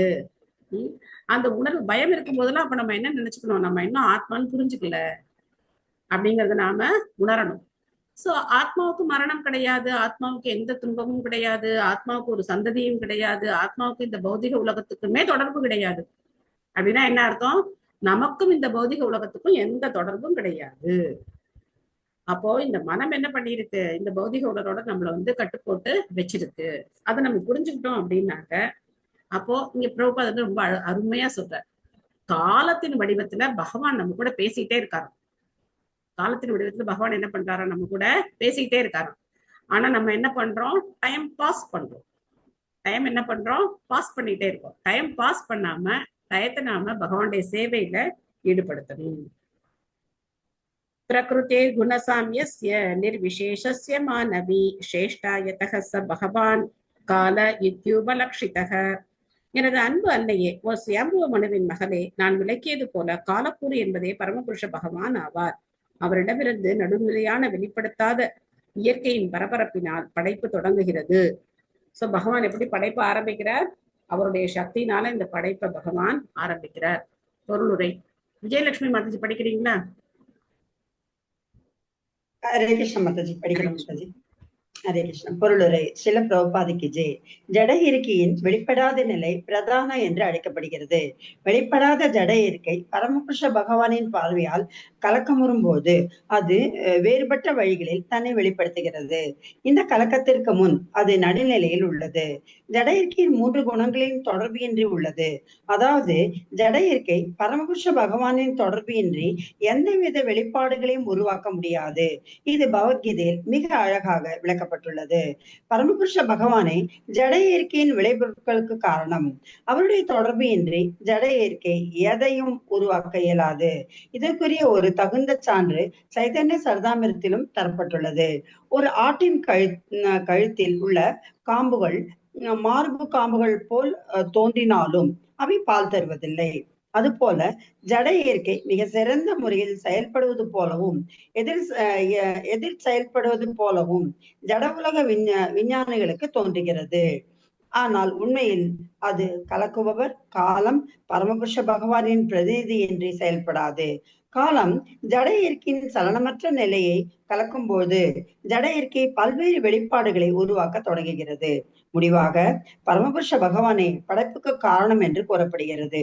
ஒரு பெண் ஆனால் சினைப்படுத்தப்பட்டால் அன்றே குழந்தைகளை உருவாக்க முடியாது. அதுபோல ஜட இயற்கையும் காலக்கூறியின் வடிவில் பரமபுருஷ பகவானால் சினைப்படுத்தப்பட்டால் அன்றே எதையும் உருவாக்கவோ அல்லது வெளிப்படுத்தவோ இயலாது. ஹரே கிருஷ்ணா மாதாஜி. தேங்க்யூ. ஹரே கிருஷ்ணா.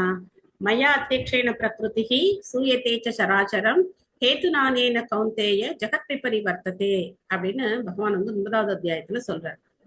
என்னுடைய மேற்பார்வையின் கீழ் ஜட இயற்கை செயல்படுகிறது அப்படின்னு சொல்றார். மயா அத்தியக்ஷேன, என்னுடைய மேற்பார்வையின் கீழ், மயா அப்படின்னா என்னுடைய, அத்தியக்ஷேன என்னுடைய மேற்பார்வையின் கீழ் இந்த ஜட இயற்கையானது சத் அசத், இந்த சர அச்சர இந்த ரெண்டையும் உருவாக்குது அப்படிங்கிறத சொல்றார்.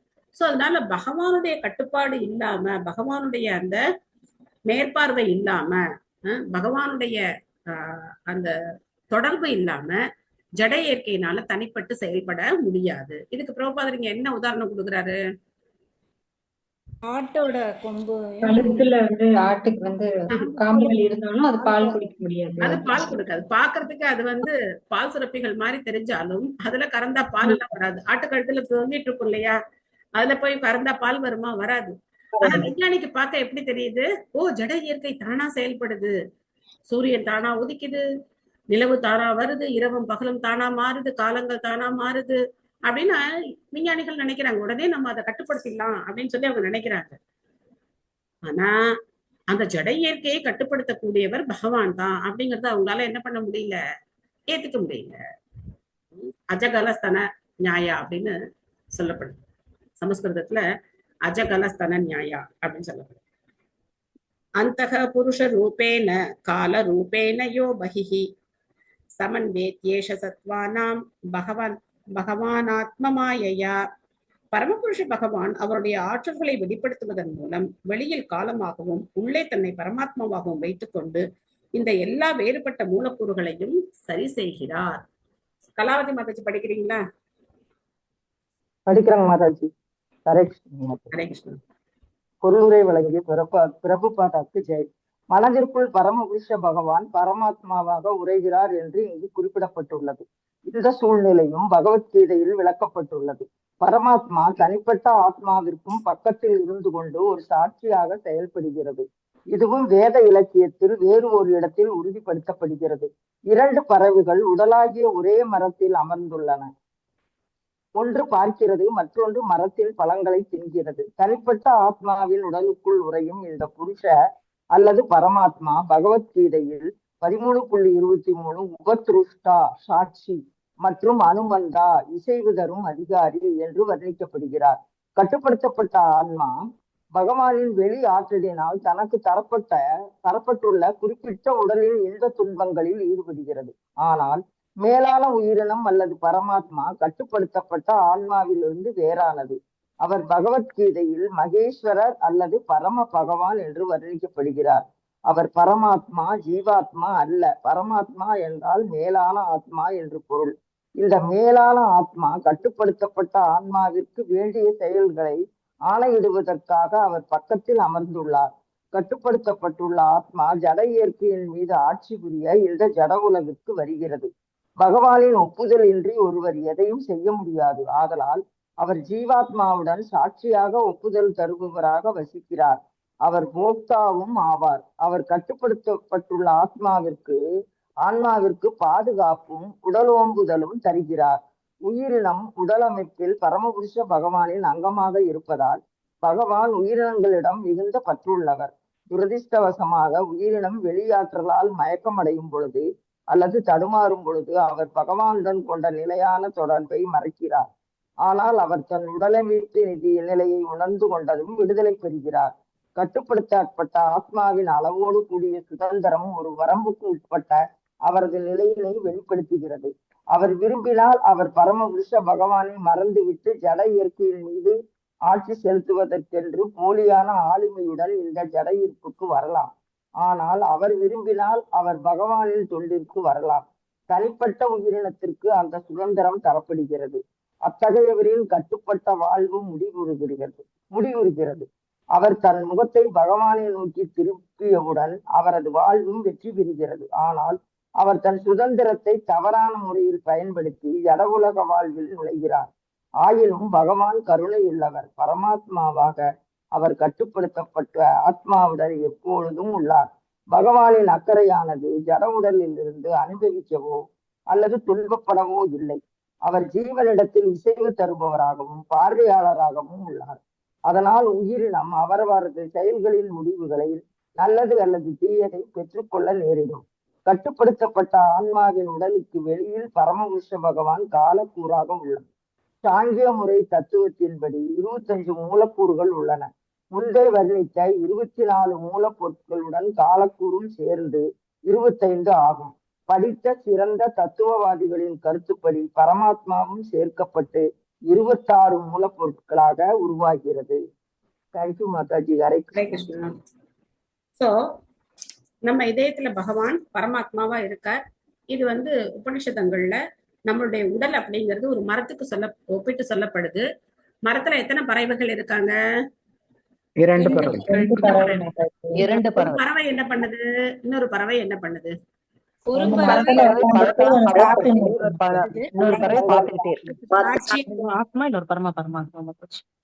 சாப்பிடுற பறவை யாரு?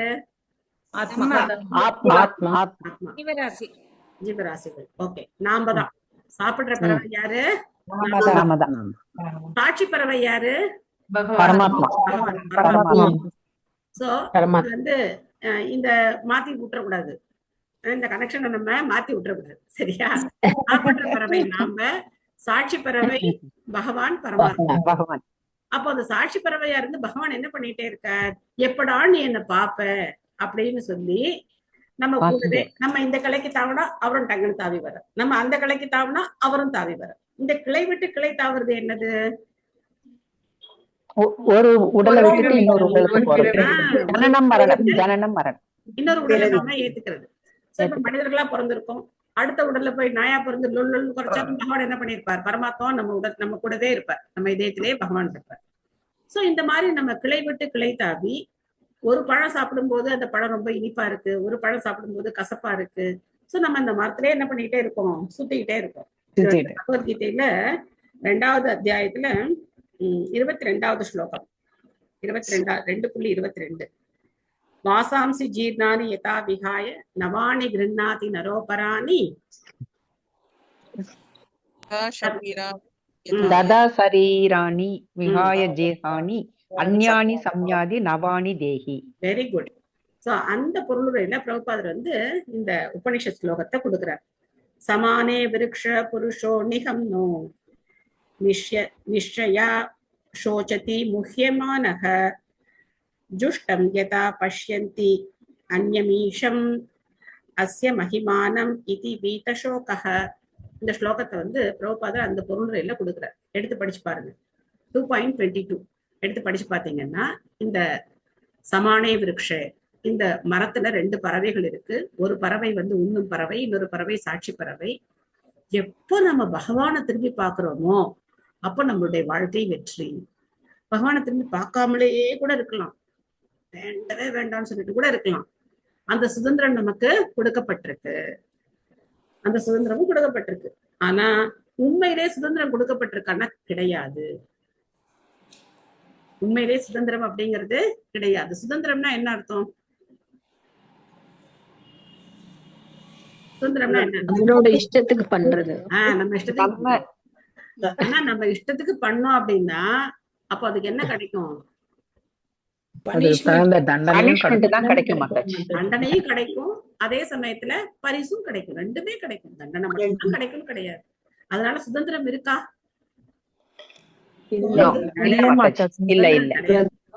பகவான் என்ன பண்றார்? இப்போ நம்ம சுதந்திர நாட்டுல இருக்கோம் அப்படின்னு நம்ம சொல்லிக்கிறோம். நம்ம இந்தியா சுதந்திர நாடு, நான் சுதந்திர நாட்டுல இருக்கேன், எனக்கு எல்லா சுதந்திரமும் இருக்கு அப்படின்னு சொல்லி பேங்க்ல இருக்கிற பணத்தை எல்லாம் என்னோடது அப்படின்னு எடுத்துட்டு வந்தா என்ன பண்ணுவாங்க? அப்போ அரசாங்கம் அப்படிங்கிறது சுதந்திரமும் கொடுத்திருக்கு, அதே சமயத்துல நம்ம திருத்தறதுக்காக சிறைச்சாலையும் வச்சிருக்கு. நம்ம நேத்தோ இந்த நாளோ கூட படிச்சோம் இல்லையா, காவல்துறையும் செயல்படுது, சிறைச்சாலையும் செயல்படுது அப்படின்னு படிச்சோம். சோ அதனால பகவான் நம்மள என்ன பண்றது, சுதந்திரம் கிடையாது, பகவான் நம்மள வந்து கண்டிப்பா, அதனாலதான் என்ன சொல்றாரு, சர்வ தர்மான் பரித்யஜ்ய மாமேகம் சரணம் ரஜ சொல்றாரு. மாமேகம் சரணம் ரஜ, உடனே சரணடை அப்படின்னு சொல்றாரு. ஆனா நம்ம தான் என்ன நினைக்கிறோம், நான் சுதந்திரமானவன், சரணடைய தேவையில்லை அப்படின்னு நினைக்கிறோம். ஆனா அடுத்த லைன்ல பாத்தீங்கன்னா ரொம்ப கருணையோட சொல்றேன், அகம் துவம் சர்வ பாபேபியோ, நான் எல்லா பாவத்தையும் உன்னோடதெல்லாம் எடுத்துடுறேன், மோக்ஷாமி, உனக்கு வந்து முக்தியை கொடுக்குறேன் வா அப்படின்னு சொல்லி பகவான் வந்து நம்மள அன்போட சொல்றார். சோ அப்போ நாம இந்த கட்டளையை ஏத்துக்கிட்டு பகவானுடைய உபதேசங்களை ஆச்சாரியர்கள் வழியில ஏத்துக்கிட்டோம் அப்படின்னு சொன்னாக்க உண்மையிலேயே நம்ம வாழ்க்கை வெற்றி. ஆன்மீகத்துக்கு வந்ததுக்கு அப்புறமும் மனம் போன போக்குலதான் செயல்படுவேன் அப்படின்னு இருந்தோம் அப்படின்னா அங்க என்ன கிடையாது, வெற்றி உறுதி கிடையாது. எந்த ஸ்கூல்ல படிக்கிறோமோ அந்த ஸ்கூலோட என்னது, அந்த ஸ்கூலோட நம்ம ஃபாலோ பண்ணணும். நான் சிபிஎஸ்இ படிக்கிறேன் ஆனா இன்டர்நேஷனல் எக்ஸாம் எழுதுவேன் அப்படின்னா முடியுமா? நான் ஸ்டேட் படிக்கிறேன் சிபிஎஸ்இ எக்ஸாம் எழுதுவேன் அப்படின்னா முடியாது. பிரம்ம மத்துவ கௌடிய சம்பிரதாயத்துல நம்ம வந்து இணைந்திருக்கோம் அப்படிங்கறத நம்ம தெரிஞ்சுக்கணும். நம்முடைய சம்பிரதாயமானது எப்பேற்பட்ட சம்பிரதாயம், எத்தகைய ஆச்சாரியர்கள்லாம் அவதரிச்சு, எப்பேற்பட்ட பகவத் பக்தி, அந்த பகவானுடைய அன்பு, சைத்தன்ய மகாபிரபுடைய கருணை இல்லாம கண்டிப்பா கிருஷ்ண பக்தி கிடையாது. கண்டிப்பா கிருஷ்ண பக்தி சைத்தன்ய மகாபிரபு இல்லாம கிடையவே கிடையாது. நினைச்சு கூட கனவுல கூட நம்மளால நினைச்சு பார்க்க முடியாது. ஏன்னா மகாபிரபு பரம கருணையோட தன்னுடைய கோலோக விருந்தாவனத்தை நம்ம எல்லாருக்கும் திறந்து விட்டுருக்காரு. சோ அங்க போகணும் அப்படின்னா அவர் காட்டின வழியில நம்ம பரம்பரா மூலமா தான் போக முடியும். சோ அதனால நம்ம மனசுல வச்சுக்கிட்டு இங்க வந்து நம்மளுடைய அந்த சுதந்திர மனப்பான்மையை நம்ம காட்டக்கூடாது. எனக்கு சுதந்திரம் இருக்கு, யாரும் யாரையும் கட்டுப்படுத்த முடியாது. நீ வந்து நீ என்ன கேட்க கூடாதுன்னு சொல்றது, நான் தனியா கேட்டுக்கிறேன் அப்படின்னா யாரும் ஒண்ணு ஹெல்ப் பண்ண முடியாது. குரூப்ல தானே போடக்கூடாது, எனக்கு இஷ்டம் இருக்கு நான் கேட்டுக்கிறேன், நீ போய்க்கோ, நீ சொல்றது ஒண்ணு எனக்கு பிடிக்கல நான் கேட்டுக்கிறேன் அப்படின்னா அவ்வளவுதான், கேட்டுக்கலாம். யாரும் யாரையும் என்ன பண்ண முடியாது. டெய்லி 24 hours யார் தான் நம்மளை கண்காணிச்சுட்டு இருக்கா, பரமாத்மா தான் பார்த்துட்டு இருக்கேன், நான் வந்து பார்க்க முடியாது, பரமாத்மா தான் பார்த்துட்டு இருக்கேன். சோ அதனால we should be loyal. பிரபுபாதருக்கு நம்ம லாயலா இருந்தோம் அப்படிங்கிறது பரமாத்மா உணர்ந்தார் அப்படின்னா கண்டிப்பா பகவான் வந்து இது வந்து பகவானே சொல்றார். யாருக்கு சொல்றார்? பார்வதிக்கு சொல்றார். ஆராதனானாம் சர்வேஷாம் என்ன சொல்றார்? ஆராதனானாம் சர்வேஷாம் விஷ்ணு ஆராதனம் பரம் அப்படின்னு சொல்றார். எல்லா விதமான வழிபாடுகள்லயும் மிக உயர்ந்தது விஷ்ணுவை வழிபடுறது. அதுக்கப்புறம் சொல்ற அதை விட உயர்ந்தது என்ன அப்படின்னாக்க விஷ்ணு பக்தனை வழிபடுறது. விஷ்ணு பக்தனை வழிபடுறது விஷ்ணுவை வழிபடுறதை விட உயர்ந்தது அப்படின்னு சிவபெருமான் வந்து பார்வதி தேவிக்கு சொல்றார். சோ அப்பேற்பட்ட ஆச்சாரியார் நம்ம கிடைச்சிருக்காரு ஸ்ரீல பிரபுபாதர். அவருடைய சிஷ்யர்கள் உயிரை கொடுத்து இந்த கிருஷ்ண பக்தியை பரப்பி இருக்காங்க. சும்மா அப்படியே உட்கார்ந்துகிட்டு 3 வேளையும் சாப்பிட்டுட்டு நல்ல ஹாயா இருந்தாலும் அந்த கிருஷ்ண பக்தி வந்து பரவல. ஒவ்வொரு பக்தருடைய வாழ்க்கையை நம்ம வந்து பார்த்தோம் அப்படின்னாக்க எந்த அளவுக்கு தங்களை கிருஷ்ண பக்தியில வந்து ஈடுபடுத்திக்க முடியுமோ அந்த அளவுக்கு ஈடுபடுத்திக்கிட்டு பரப்பியிருக்காங்க இந்த கிருஷ்ண பக்தியை. சோ எங்களுடைய குருமராஜ் அந்த தவத்திரு ஜெயபிரகாஷ் சுவாமி குருமராஜர் வந்து இந்த மாயப்பூருக்கு வரும்போது பிரபா சொல்றார், ஆக்சுவலா தமிழ் கிருஷ்ண மகாராஜ் தான் வந்து இந்த இடத்த வாங்குறார், இந்த மாயப்பூர் லேண்டை வந்து வாங்குறார். வாங்கிட்டு பிரபுபாதருக்கு ஒரு தந்தி அனுப்புறாரு, இந்த மாதிரி இடத்த வாங்கியாச்சு அப்படின்னு சொல்லி ரெஜிஸ்ட்ரேஷன் ஆயிடுச்சு சொல்லி தந்தி அனுப்புறாரு. அதுக்கப்புறம் ஜெயபிரகாஷ் மகாராஜர் வந்து பிரபுபாதர் இந்த மாயப்பூருக்கு போக சொல்லி, நான் உனக்கு வந்து கடவுளுடைய ராஜ்யத்தை கொடுத்துருக்கேன், விரிவுபடுத்து அப்படின்னு சொல்ற. சோ இது ரொம்ப ஒரு அற்புதமான ஸ்டேட்மெண்ட். கடவுளுடைய ராஜ்யத்தை எப்படி விரிவுபடுத்த முடியும் இல்லையா? கடவுளுடைய ராஜ்யம் அப்படிங்கிறது ஏற்கனவே இருக்கு. ஆனா பிரபுபா சொல்ற, நான் கடவுளுடைய ராஜ்யத்தை உங்ககிட்ட கொடுத்துருக்கேன், I gave you the kingdom of God, you expand it அப்படின்னு சொல்ற. சோ அப்போ அந்த நாள்ல இங்க ஒரு பில்டிங் கூட கிடையாது, ஒரு சின்ன ஒரு பில்டிங் கூட கிடையாது. நீங்க மாயாபுரத்துல என்டர் பண்ணோன்னா பார்க்கலாம் பிரபுபாத பஜன் குட்டீர் அப்படின்னு பார்க்கலாம். ஒரு சின்ன குடிசை இருக்கும், குடிசையில பிரபுபாதருடைய மூர்த்தி பிரபுபாதர் இருப்பாரு, கௌர்னிதா இருப்பாங்க. அங்க வந்து 24 hours கிட்ட நடந்துட்டோம். அந்த ஒரு சின்ன குடிசையில ஆரம்பிச்சது, சின்ன குடிசை போட்டு பின்னாடி ஒரு அடிப்பைப்பு. நினைச்சு பாருங்க, வெளிநாட்டுல வாழ்ந்தவர்கள் இளைஞர்கள் இங்க ஒரு 10 பேர் இருந்து அந்த ஒரு சின்ன குடிசைக்குள்ள எல்லாரும் உட்கார்ந்துக்கிட்டு ஒரே ஒரு அடிப்பைப்பு, அந்த அடிப்பைப்புலயே தண்ணி அடிச்சு என்ன பண்ணிக்கணும், குளிச்சுக்கணும், சமைச்சுக்கணும், மற்ற கழிவு எல்லாத்துக்கும் அந்த அந்த இதுதான் யூஸ் பண்ணிக்கணும். டாய்லெட் ஃபெசிலிட்டி கிடையாது, பாத்ரூம் கிடையாது, எந்த ஃபெசிலிட்டியும் கிடையாது, எந்த ஃபெசிலிட்டியும் கிடையாது. அப்போ நிலத்தை உழுது என்ன பண்ணுவாங்களாம், முள்ளங்கி விளைவிப்பாங்களாம். முள்ளங்கி விளைவிச்சு 3 நேரமும் முள்ளங்கி, காலையிலையும் முள்ளங்கி, மத்தியானமும் முள்ளங்கி, ராத்திரியும் முள்ளங்கி, வேற காய்கறி எல்லாம் ஒண்ணுமே கிடையாது, வெறும் முள்ளங்கியே சாப்பிடுவாங்களாம். அந்த மாதிரி எல்லாம் அவங்க வந்து தங்களுடைய வாழ்க்கையை தியாகம் பண்ணதுனால இன்னைக்கு இந்த மாயாப்பூர் தாமம் அப்படி இது வந்து பகவானுடைய சைத்தன்ய மகாபிரபுடைய அவதார பூமி. ஆனா இவ்வளவு பெரிய கோவில், இந்த மாதிரி பகவானுடைய ஸ்ரீ விக்கிரகங்கள், இத்தனை தங்கறதுக்கான இத்தனை வசதிகள், இப்ப நம்ம என்ன கேட்கிறோம், ஏசி ரூம் அவைலபிளா, பக்கத்துல இருக்கா, கோவில் பக்கத்துல இருக்கா, வாக்கபிள் டிஸ்டன்ஸா, பிரசாதம் எனக்கு வந்து ரூம்ல டெலிவரி இருக்கா, நான் வரேன், ஃபிளைட் கன்வீனியன்ஸ் இருக்கா, நான் வரேன் அப்படின்னு நம்ம சொல்றோம். ஆனா பாத்தீங்கன்னா அவங்கெல்லாம் அந்த மாதிரி தியாகம் பண்ணதுனால நம்மளால இன்னைக்கு ஹாயா ஜூம்ல உட்காந்து கிருஷ்ண பக்தியை பயிற்சி பண்ண முடியும். ஸோ வெறும் முள்ளங்கியே சாப்பிடுவாங்களாம். அந்த அந்த அந்த சீசன்ல முள்ளங்கி விளையிற சீசன்ல அந்த முள்ளங்கி மட்டும் தான் சாப்பிடுவாங்க. ஏன்னா வேற காய் வாங்கறதுக்குலாம் என்ன கிடையாது, பைசாலாம் கிடையாது. அவங்களே என்ன விளைவிக்கிறாங்களோ அதைத்தான் சாப்பிடுவாங்க. ஸோ அந்த மாதிரி எல்லாம் அவங்க பண்ண தியாகத்தினால இன்னைக்கு இந்த கிருஷ்ண பக்தியானது எல்லா உலகம் முழுக்க மூளை முடுக்குகள்ல இருந்து கூட எல்லாரும் இங்க வர்றாங்க, மாயப்பூர் தாமத்துக்கு வர்றாங்க, வந்து பகவானை வந்து தரிசனம் பண்ணக்கூடிய பாக்கியம் கிடைச்சிருக்கு. சோ அந்த மாதிரி ஒரு பரம்பரையில நாம இருக்கோம், அதுவே நமக்கு பெருமை. நான் எந்த தியாகமும் பண்ணல, ஆனா எனக்கு முன்னாடி இந்த ஆச்சாரியர்கள் எல்லாம் இவ்வளவு பெரிய தியாகங்களை பண்ணி நமக்காக இந்த கிருஷ்ண பக்தியை பயிற்சி பண்றதுக்காக ஒரு அழகான வீட்டை அமைச்சு கொடுத்துருக்காங்க, ஒரு அழகான ஆலயத்தை அமைச்சு கொடுத்துருக்காங்க.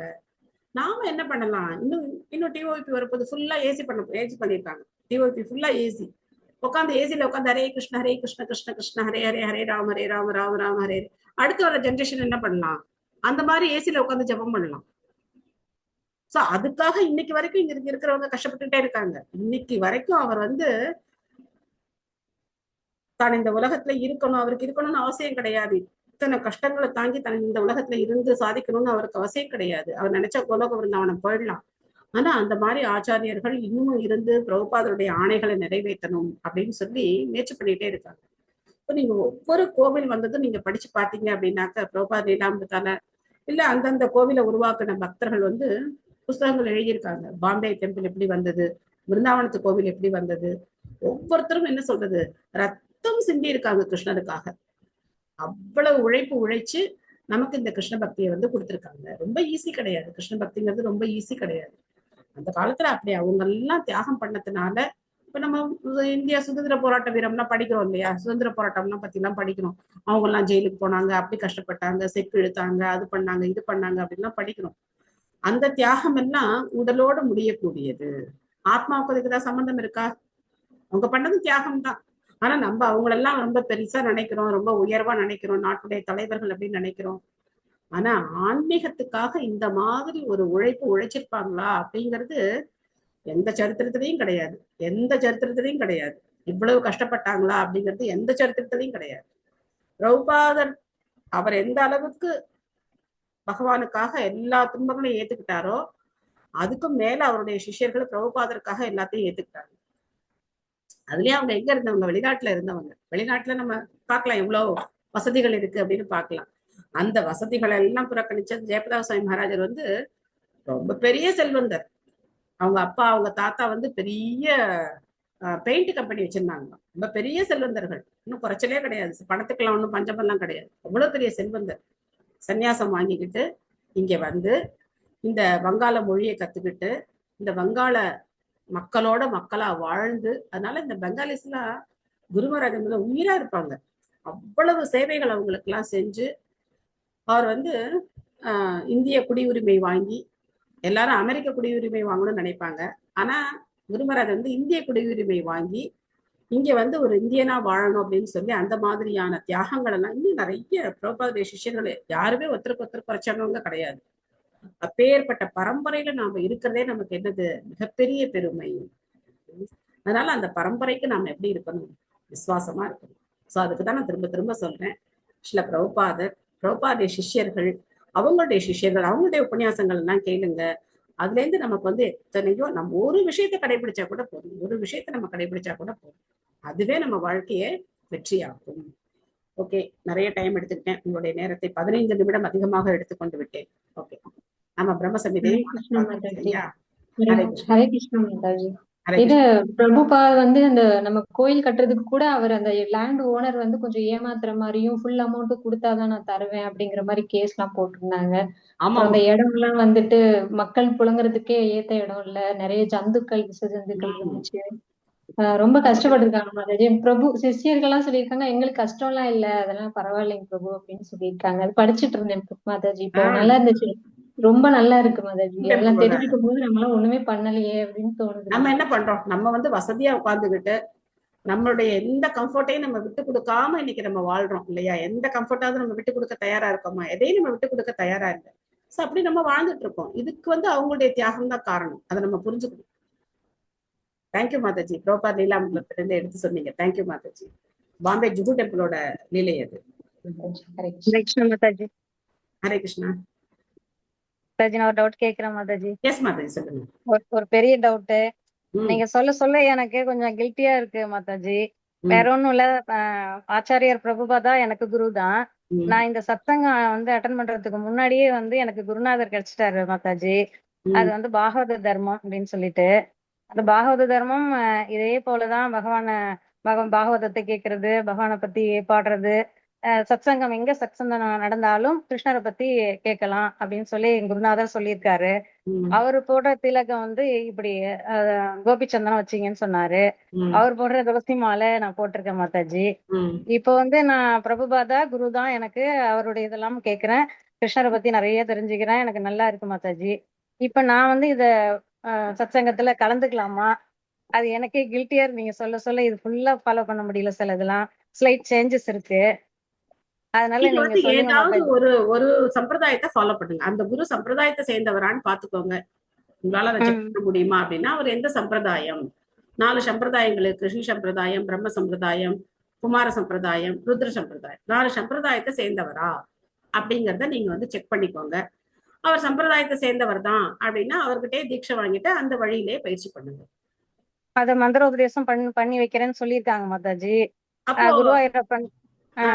அப்போ வந்து அவர் சம்பிரதாயத்தை சேர்ந்தவரா அப்படிங்கிறது ரொம்ப முக்கியம். அந்த சம்பிரதாயத்தை சேர்ந்த குரு அப்படின்னாக்க அந்த சம்பிரதாயத்தை ஃபாலோ பண்றதுல எந்த தவறும் கிடையாது. 4 சம்பிரதாயத்துல ஏதோ ஒரு சம்பிரதாயத்தை நம்ம ஃபாலோ பண்ணணும். ஆனா பிரம்மபுத்திரப்படி சம்பிரதாயத்துல இருந்துகிட்டு மத்த அதாவது சம்பிரதாயத்துல இல்லாத மத்தவங்க சொல்றது அதெல்லாம், ஏன்னா இப்ப இருக்கிற இந்த சோசியல் மீடியா இந்த காலத்துல யார் வந்து உண்மையான ஆன்மீகத்தை சொல்றாங்க, யார் வந்து போலியானவங்கிறது கண்டுபிடிக்கவே முடியாது. அதுவும் ஆரம்ப நிலையில இருக்கிற நம்மளால கண்டுபிடிக்கவே முடியாது. யார் வேணா கிருஷ்ணன் சொல்லலாம், ராமான்னு சொல்லலாம், யார் வேணா வந்து பகவானுடைய நாமத்தை சொல்லலாம், யாரும் சைத்தன்ய மகாபிரபு பத்தி பேசுறாங்க, எல்லாரும் பேச எத்தனையோ பேர் தமிழ்நாட்டுல எத்தனையோ பேர் இருக்காங்க, சைத்தன்ய மகாபிரபு பத்தி பேசுறவங்க எத்தனையோ பேர் இருக்காங்க. ஆனா அவங்க எல்லாம் எந்த சம்பிரதாயத்தை ஃபாலோ பண்றாங்க, அவங்க எந்த சம்பிரதாயத்தை சேர்ந்தவங்க? இங்க வங்காளத்துல பாத்தீங்க அப்படின்னாக்க இங்கேயும் இந்த மாதிரி நிறைய குழப்பங்கள் இருக்கு. நித்யானந்தருடைய பரம்பரைன்னு சொல்லிக்கிறவங்க இருக்காங்க, கேஸ்ட் கோஸ்வாமிஸ் இருக்காங்க, இந்த மாதிரி பல பேர் இருக்காங்க. இதெல்லாம் வந்து எல்லா காலத்திலயும் இருக்கு, அப்பசம்பிரதாயங்கள் எல்லா காலத்திலயும் இருக்கு. சோ அதனால நாம ஆன்மீகத்துல முன்னேறணும், உண்மையிலே நமக்கு அந்த அக்கறை இருந்தது அப்படின்னு சொன்னா குரு யார் அப்படிங்கறத நாம வந்து டெஸ்ட் பண்ணி தான் ஏத்துக்கணும். டெஸ்ட் பண்ணாம நம்ம வந்து அவங்கள வந்து கிருஷ்ணரை பத்தி பேசுறாங்க அப்படின்னு சொல்லி நம்ம வந்து ஏத்துக்க முடியாது. இதே மாதிரி எங்க சொந்தக்காரங்க ஒருத்தவங்க வந்து நான் ஏற்கனவே வந்து முத்திரை எல்லாம் வாங்கிட்டேன், முத்திரை கிடையாது, அவங்க ஏதோ சொன்னாங்க நான் அந்த மாதிரி வாங்கிட்டேன், எனக்கு அவர் தான் குரு அப்படின்னு சொன்னாங்க. ஆனா இஸ்கானுடைய டீச்சிங்ஸ் எல்லாம் கேட்டதுக்கு அப்புறம் அவங்க வந்து சொல்லிட்டாங்க, இல்ல இல்ல இதுதான் உண்மை, அவர் வந்து போலியானவர் அப்படிங்கறத அவங்களே புரிஞ்சுக்கிட்டு அவங்க வந்து நான் வந்து இஸ்கானே நான் வந்து ஃபாலோ பண்றேன் அப்படின்னு சொல்லி அவங்க ஃபாலோ பண்ணிட்டு தீட்சை வாங்கல, பட் ஃபாலோ பண்ணிட்டு இருக்காங்க. அது மாதிரி நீங்க அந்த உங்களுடைய குரு அப்படிங்கிறவர் சம்பிரதாயத்தை சேர்ந்தவரா? அதான் ஸ்ரீ வைஷ்ணவ சம்பிரதாயத்துல அவர் இருக்காரா, இல்ல பாகவத தர்மம் எனக்கு என்ன மார்க்கம் கேட்டேன். பாகவத தர்மம் இது உயர்ந்த தர்மம். ஏன்னா பிரம்மாவுக்கு முதல்ல பகவான் சொல்றாரு இல்லைங்களா மாதாஜி, பாகவத தர்மத்தை அந்த ஆனா பிரம்மா பத்ம புராணத்துல இந்த 4 சம்பிரதாயங்களை பகவானே ஏற்படுத்தி வச்சிருக்காரு. இதுக்கான ஸ்லோகங்களும் பத்ம புராணத்துல இருக்கு. 4 சம்பிரதாயம் பகவான் வந்து ஏற்படுத்தி வச்சிருக்காரு. இந்த 4 சம்பிரதாயத்துல வர்ற ஒரு ஆன்மீக குரு தான் சரியானவர். மத்தபடி சொல்றவங்களை பத்தி என்னால வந்து அதுக்கு மேல என்னால வந்து விமர்சனம் பண்ண முடியாது. சரிங்களா? அது 4 சம்பிரதாயமும் சொல்லுங்க மாதாஜி அது கிளியரா. சோ ஆக்சுவலா பாத்தீங்க அப்படின்னாக்க ஒரு குரு அப்படின்னா உங்களுக்கு இந்த அடிப்படை விஷயங்களை அவங்க சொல்லிக் கொடுக்கணும். சாஸ்திரங்களுடைய அடிப்படை விஷயங்களை அவங்க சொல்லி கொடுத்துருக்கணும். இப்ப நாங்க எப்படி அதெல்லாம் சொல்லி கொடுக்கறோம்? ஏன் 4 சம்பிரதாயத்தை பத்தி சொல்லி கொடுக்கணும்? நான் உங்களுக்கு ஒரு உதாரணம் சொல்றேன். நான் வந்து டிஃபார்ம் படிச்சேன். சரிங்களா? முடிச்சுட்டு டிஃபார்ம் படிச்சேன். ஆனா எங்களுடைய காலேஜ் வந்து கவர்மெண்ட் அப்ரூவல் கிடையாது. அப்ரூவல் வாங்கிடுவோம்னு சொல்லி 10 மாசம் ஃபீஸ் எல்லாம் வாங்கிட்டாங்க. காலேஜ் நாங்களும் போனோம். அது டிஃபார்ம் படிக்கிறோம்னு சொல்லிட்டு காலேஜ் நாங்களும் போனோம். ஆனா கடைசியில என்ன பண்ண முடியல? எக்ஸாம் ஒண்ணு எழுதணுமே, அது எழுத முடியல. ஏன் எக்ஸாம் எழுதி யாரு எங்களுக்கு சர்டிபிகேட் கொடுக்க போறாங்க? அங்கீகாரம் இருக்கா? கிடையாது. 10 மாசம் என்னாச்சு? வேஸ்ட் என்னோட லைஃப். 40 வருஷம் வேஸ்ட். அது வேற விஷயம். பட் வந்து ஒரு சாதாரண கல்விக்கே நமக்கு வந்து அரசாங்கத்துடைய அங்கீகாரம் இருக்கணும் அப்படின்னு வரும்போது ஆன்மீக கல்விக்கு பகவானே 4 ஸ்கூல் ஏற்படுத்தி வச்சிருக்காரு. ஒண்ணு வந்து பிரம்ம சம்பிரதாயம், ஸ்ரீ சம்பிரதாயம், பிரம்ம சம்பிரதாயம், ருத்ர சம்பிரதாயம், குமார சம்பிரதாயம். இந்த 4 சம்பிரதாயத்துல வரக்கூடிய ஆச்சாரியர்களை நம்ம ஏத்துக்கிறோம். அதனால்தான் பகவத்கீதையில இந்த பின்னாடி அந்த பேஜ்ல வந்து அறிமுகம் முடிஞ்சு சீட பரம்பரை அப்படின்னு ஒரு லிஸ்ட் கொடுத்திருக்காங்க. அந்த சீட பரம்பரையில 32வது ஆச்சாரியார் பக்தி வேதாந்த சுவாமி ஸ்ரீல பிரபுபாதர். அந்த மாதிரி உங்களுடைய குருவுக்கு ஒரு ஆன்மீக குரு இருக்காரா, இல்ல அவரே பாகவதம் படிச்சு குரு ஆயிட்டாரா அப்படிங்கறத நீங்க இருக்காங்க மாதாஜி, இருக்காங்க. அவங்களுடைய குரு சீட பரம்பரையில வர்றாங்க அப்படின்னா அப்போ நீங்க அதுலயே நீங்க வந்திருக்கவே வேண்டாமே. உங்களுக்கு வந்து நம்ம இப்போ வயிறு நிறைஞ்சிருச்சு அப்படின்னாக்க நம்ம ஏன் திரும்பி சாப்பிடணும் இல்லையா? என்னோட வயிறு நிறைஞ்சிருச்சு அப்படின்னா எதுக்கு சாப்பிடணும்? நினைக்கிறேன். நான் வந்து எதையும் ஜட்ஜ் பண்ண முடியாது, நான் எதையும் வந்து ஃபோர்ஸ் பண்ண முடியாது. உங்களுடைய விருப்பம். உங்களுக்கு அந்த டெஸ்ட் பண்ணி பார்க்கக்கூடிய திறமை இருந்து உங்களுக்கு வந்து அவங்க உண்மையானவங்க தான் அப்படிங்கிறதுக்கு ஆதாரபூர்வமா இருந்தது அப்படின்னு சொன்னா தாராளமா நீங்க அதையே ஃபாலோ பண்ணுங்க. சரிங்க. சத்சங்கம் அட்டெண்ட் பண்ணலாமா மாதாஜி? அட்டெண்ட் பண்ணுங்க, நான் வேண்டாம்னு சொல்ல மாட்டேனே. அதான் உங்க அனுமதி வேணும்ல மாதாஜி, அதுக்காக தான் கேக்குறேன். நீங்க சொல்ல எனக்கு கில்ட்டியா இருக்கு. நாமமும் வச்சுக்கலையே. இன்னொன்னு என்ன வசதி அப்படின்னு பாத்தீங்கன்னா, இஸ்கானுடைய வசதி என்ன அப்படின்னு பாத்தீங்கன்னா, பிரபுபாதர் இந்த சத்சங்கத்தை ஏற்படுத்தி கொடுத்திருக்கார். ஏதோ ஒரு பக்தர் மூலமா நமக்கு வந்து தொடர்ந்து பகவானை பத்தி கேட்கறதுக்கான வாய்ப்புகளை ஏற்படுத்தி கொடுத்திருக்கார். இது என்னது? Personal care. நம்ம மேல அவருக்கு என்ன இருக்கு? தனிப்பட்ட அக்கறை இருக்கு. இப்ப நீங்க மத்த இடத்துல முதிரை வாங்கிக்கிட்டீங்க அப்படின்னா நீங்க யாரோ அவங்க யாரோ, அதுக்கப்புறம் நீங்க கோயிலுக்கு போட்டா என்ன போலன்னா என்ன. ஆனா நம்ம என்ன பண்ணுவோம்? ஏன் இந்த மாதாஜி ஒரு வாரமா காணும்? நம்ம யோசிப்போம், ஏன் காணும்? போன் பண்ணுவோம், மாதாஜி என்ன மாதாஜி ஆச்சு, ஒரு வாரம் உங்களை ஆளையே காணும். சோ இந்த பர்சனல் கேர் வந்து இஸ்கான்ல இருக்கு. நீங்க பாக்கலாம், ஒவ்வொருத்தரும் வந்து நான் இன்னைக்கு ஏகாதசி, நான் வந்து கடுகு தாளிக்கலாமா, நான் ஜீரகம் தாளிக்கலாமா, இதெல்லாம் கூட நம்ம சந்தேகமா கேட்டு தெளிவுபடுத்திக்கிட்டு நம்ம சரியா ஃபாலோ பண்றதுக்கு எல்லா அடிப்படையா பேசிக்கா எல்லா ஃபவுண்டேஷனும் இங்க இருக்கு. சோ இதுக்கப்புறம் நீங்க தான் என்ன பண்ணணும்? தேர்ந்தெடுங்க. சரிங்களா? சரிங்க. உங்க மனசை திறந்து பேசுனதுக்கு ரொம்ப நன்றி. ஹரே கிருஷ்ணா. தேங்க்யூ மாதாஜி. ஹரே கிருஷ்ணா. எல்லாருக்கும் இது வந்து ரொம்ப யூஸ்ஃபுல்லான ஒரு செஷன். அதனாலதான் நான் வந்து கொஞ்ச நேரம் ஆனாலும் பரவாயில்ல அப்படின்னு சொல்லி கண்டினியூ பண்ணேன். ரொம்ப தேங்க்ஸ். ஹரே கிருஷ்ணா. சொல்லுங்க பிரபு. மத்தஜி, அது ஒரு புரோபாட்டு கூட ஒரு அங்கீகரிக்கப்பட்டது அப்படின்னு சொன்ன ஒரு போஸ்ட் பாக்ஸ் வந்து நம்மளுக்கு விளக்கம் கொடுத்திருப்பாரு. விளங்குதா மத்தஜி? சொல்லுங்க பிரபு.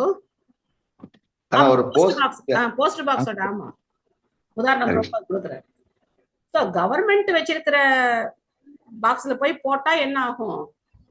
சரியா போய் சேரும். மத்த எங்கேயாவது சேப்பு கலர் பெட்டி வச்சிருக்காங்கன்னு சொல்லி அதுவும் சேப்பு கலர் இதுவும் சேப்பு கலர் சொல்லி நம்ம அங்க போய் போட்டோம் அப்படின்னாக்க அது போய் சேர வேண்டிய இடத்துல போய் சேராது. தேங்க்யூ பிரபு, நல்ல எக்ஸாம்பிள் ஞாபகப்படுத்துனீங்க.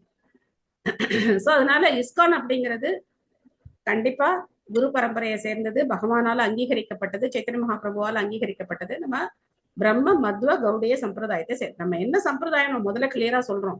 நம்ம இந்த சம்பிரதாயம், இவர் தான் குரு, இவருடைய சிஷ்யர்கள் இருக்காங்க, இவங்கள ஒருத்தர் நம்ம ஆன்மீக குருவா ஏத்துக்கலாம். ஓப்பன் ஸ்லேட், ஓப்பனா இருக்கும். நம்ம எதையும் நம்ம மூடி மறைக்கல, இயங்கிக்கிட்டே இருக்க. கிட்டத்தட்ட 70-80 வருஷங்களா இந்த இயக்கமானது தொடர்ந்து இந்த மாதிரி மக்களுக்கு நல்ல வழியை காட்டிக்கிட்டே இருக்கு. பல வருஷங்களா இருக்கு. ஆனா பிரபுபாதர் ஆரம்பிச்சு இந்த மாதிரி இத்தனை வருஷங்கள் ஆயிருக்கு. ஆமா தாஜி, அருமையான நீங்க இப்ப விளக்கம் கொடுத்தீங்க. இதே மாதிரி நம்ம வேற எங்கேயாவது போய் இதே மாதிரி கேட்க முடியுமா? முடியாது. உங்கள்கிட்ட கேட்கும்போது எவ்வளவு அழகா நீங்க எவ்வளவு அழகா விளக்குனீங்க. நம்ம அப்ரோச்சபிளா இருக்கு. அந்த மாதிரி ஒவ்வொரு கேட்க முடியாது. அதுதான் என்ன பண்ண முடியாது. கேள்வி அவங்க எல்லாம் வேற எங்கேயோ இருப்பாங்க, கேள்வியே கேட்க முடியாது உங்களால. அதுதான் ஒரு எந்த இஸ்கான் பக்தரை பார்த்தாலுமே ஒரு சாந்தமும் ஒரு பணிவும் ஒரு மகிழ்ச்சி கொடுக்கறதா இருக்குமா. அதனாலதான் அந்த இயக்கம் இவ்வளவு வருஷமா வளர்ந்துட்டு இருக்கு, இன்னும் நல்லாவே வளரும். ஹரே கிருஷ்ணா. தேங்க்யூ மாதாஜி. ஓகே, ரொம்ப நேரம் ஆயிடுச்சு, நம்ம இதெல்லாம் முடிச்சுக்கலாம். வாஞ்சா கல்பத்தருஷ்ச கிருபா சிந்துப்யேவ ச பதிதானாம் பாவனேபியோ வைஷ்ணவேபியோ நமோ நமः. அனந்த கோடி வைஷ்ணவ விருந்த கி ஜெய். ஸ்ரீல பிரபுபாத் கி ஜெய். கௌர் பிரேமானந்தே. ஹரி ஹரி போல். माताजी नमस्कार। थैंक यू माताजी। थैंक यू माताजी। हरे कृष्ण।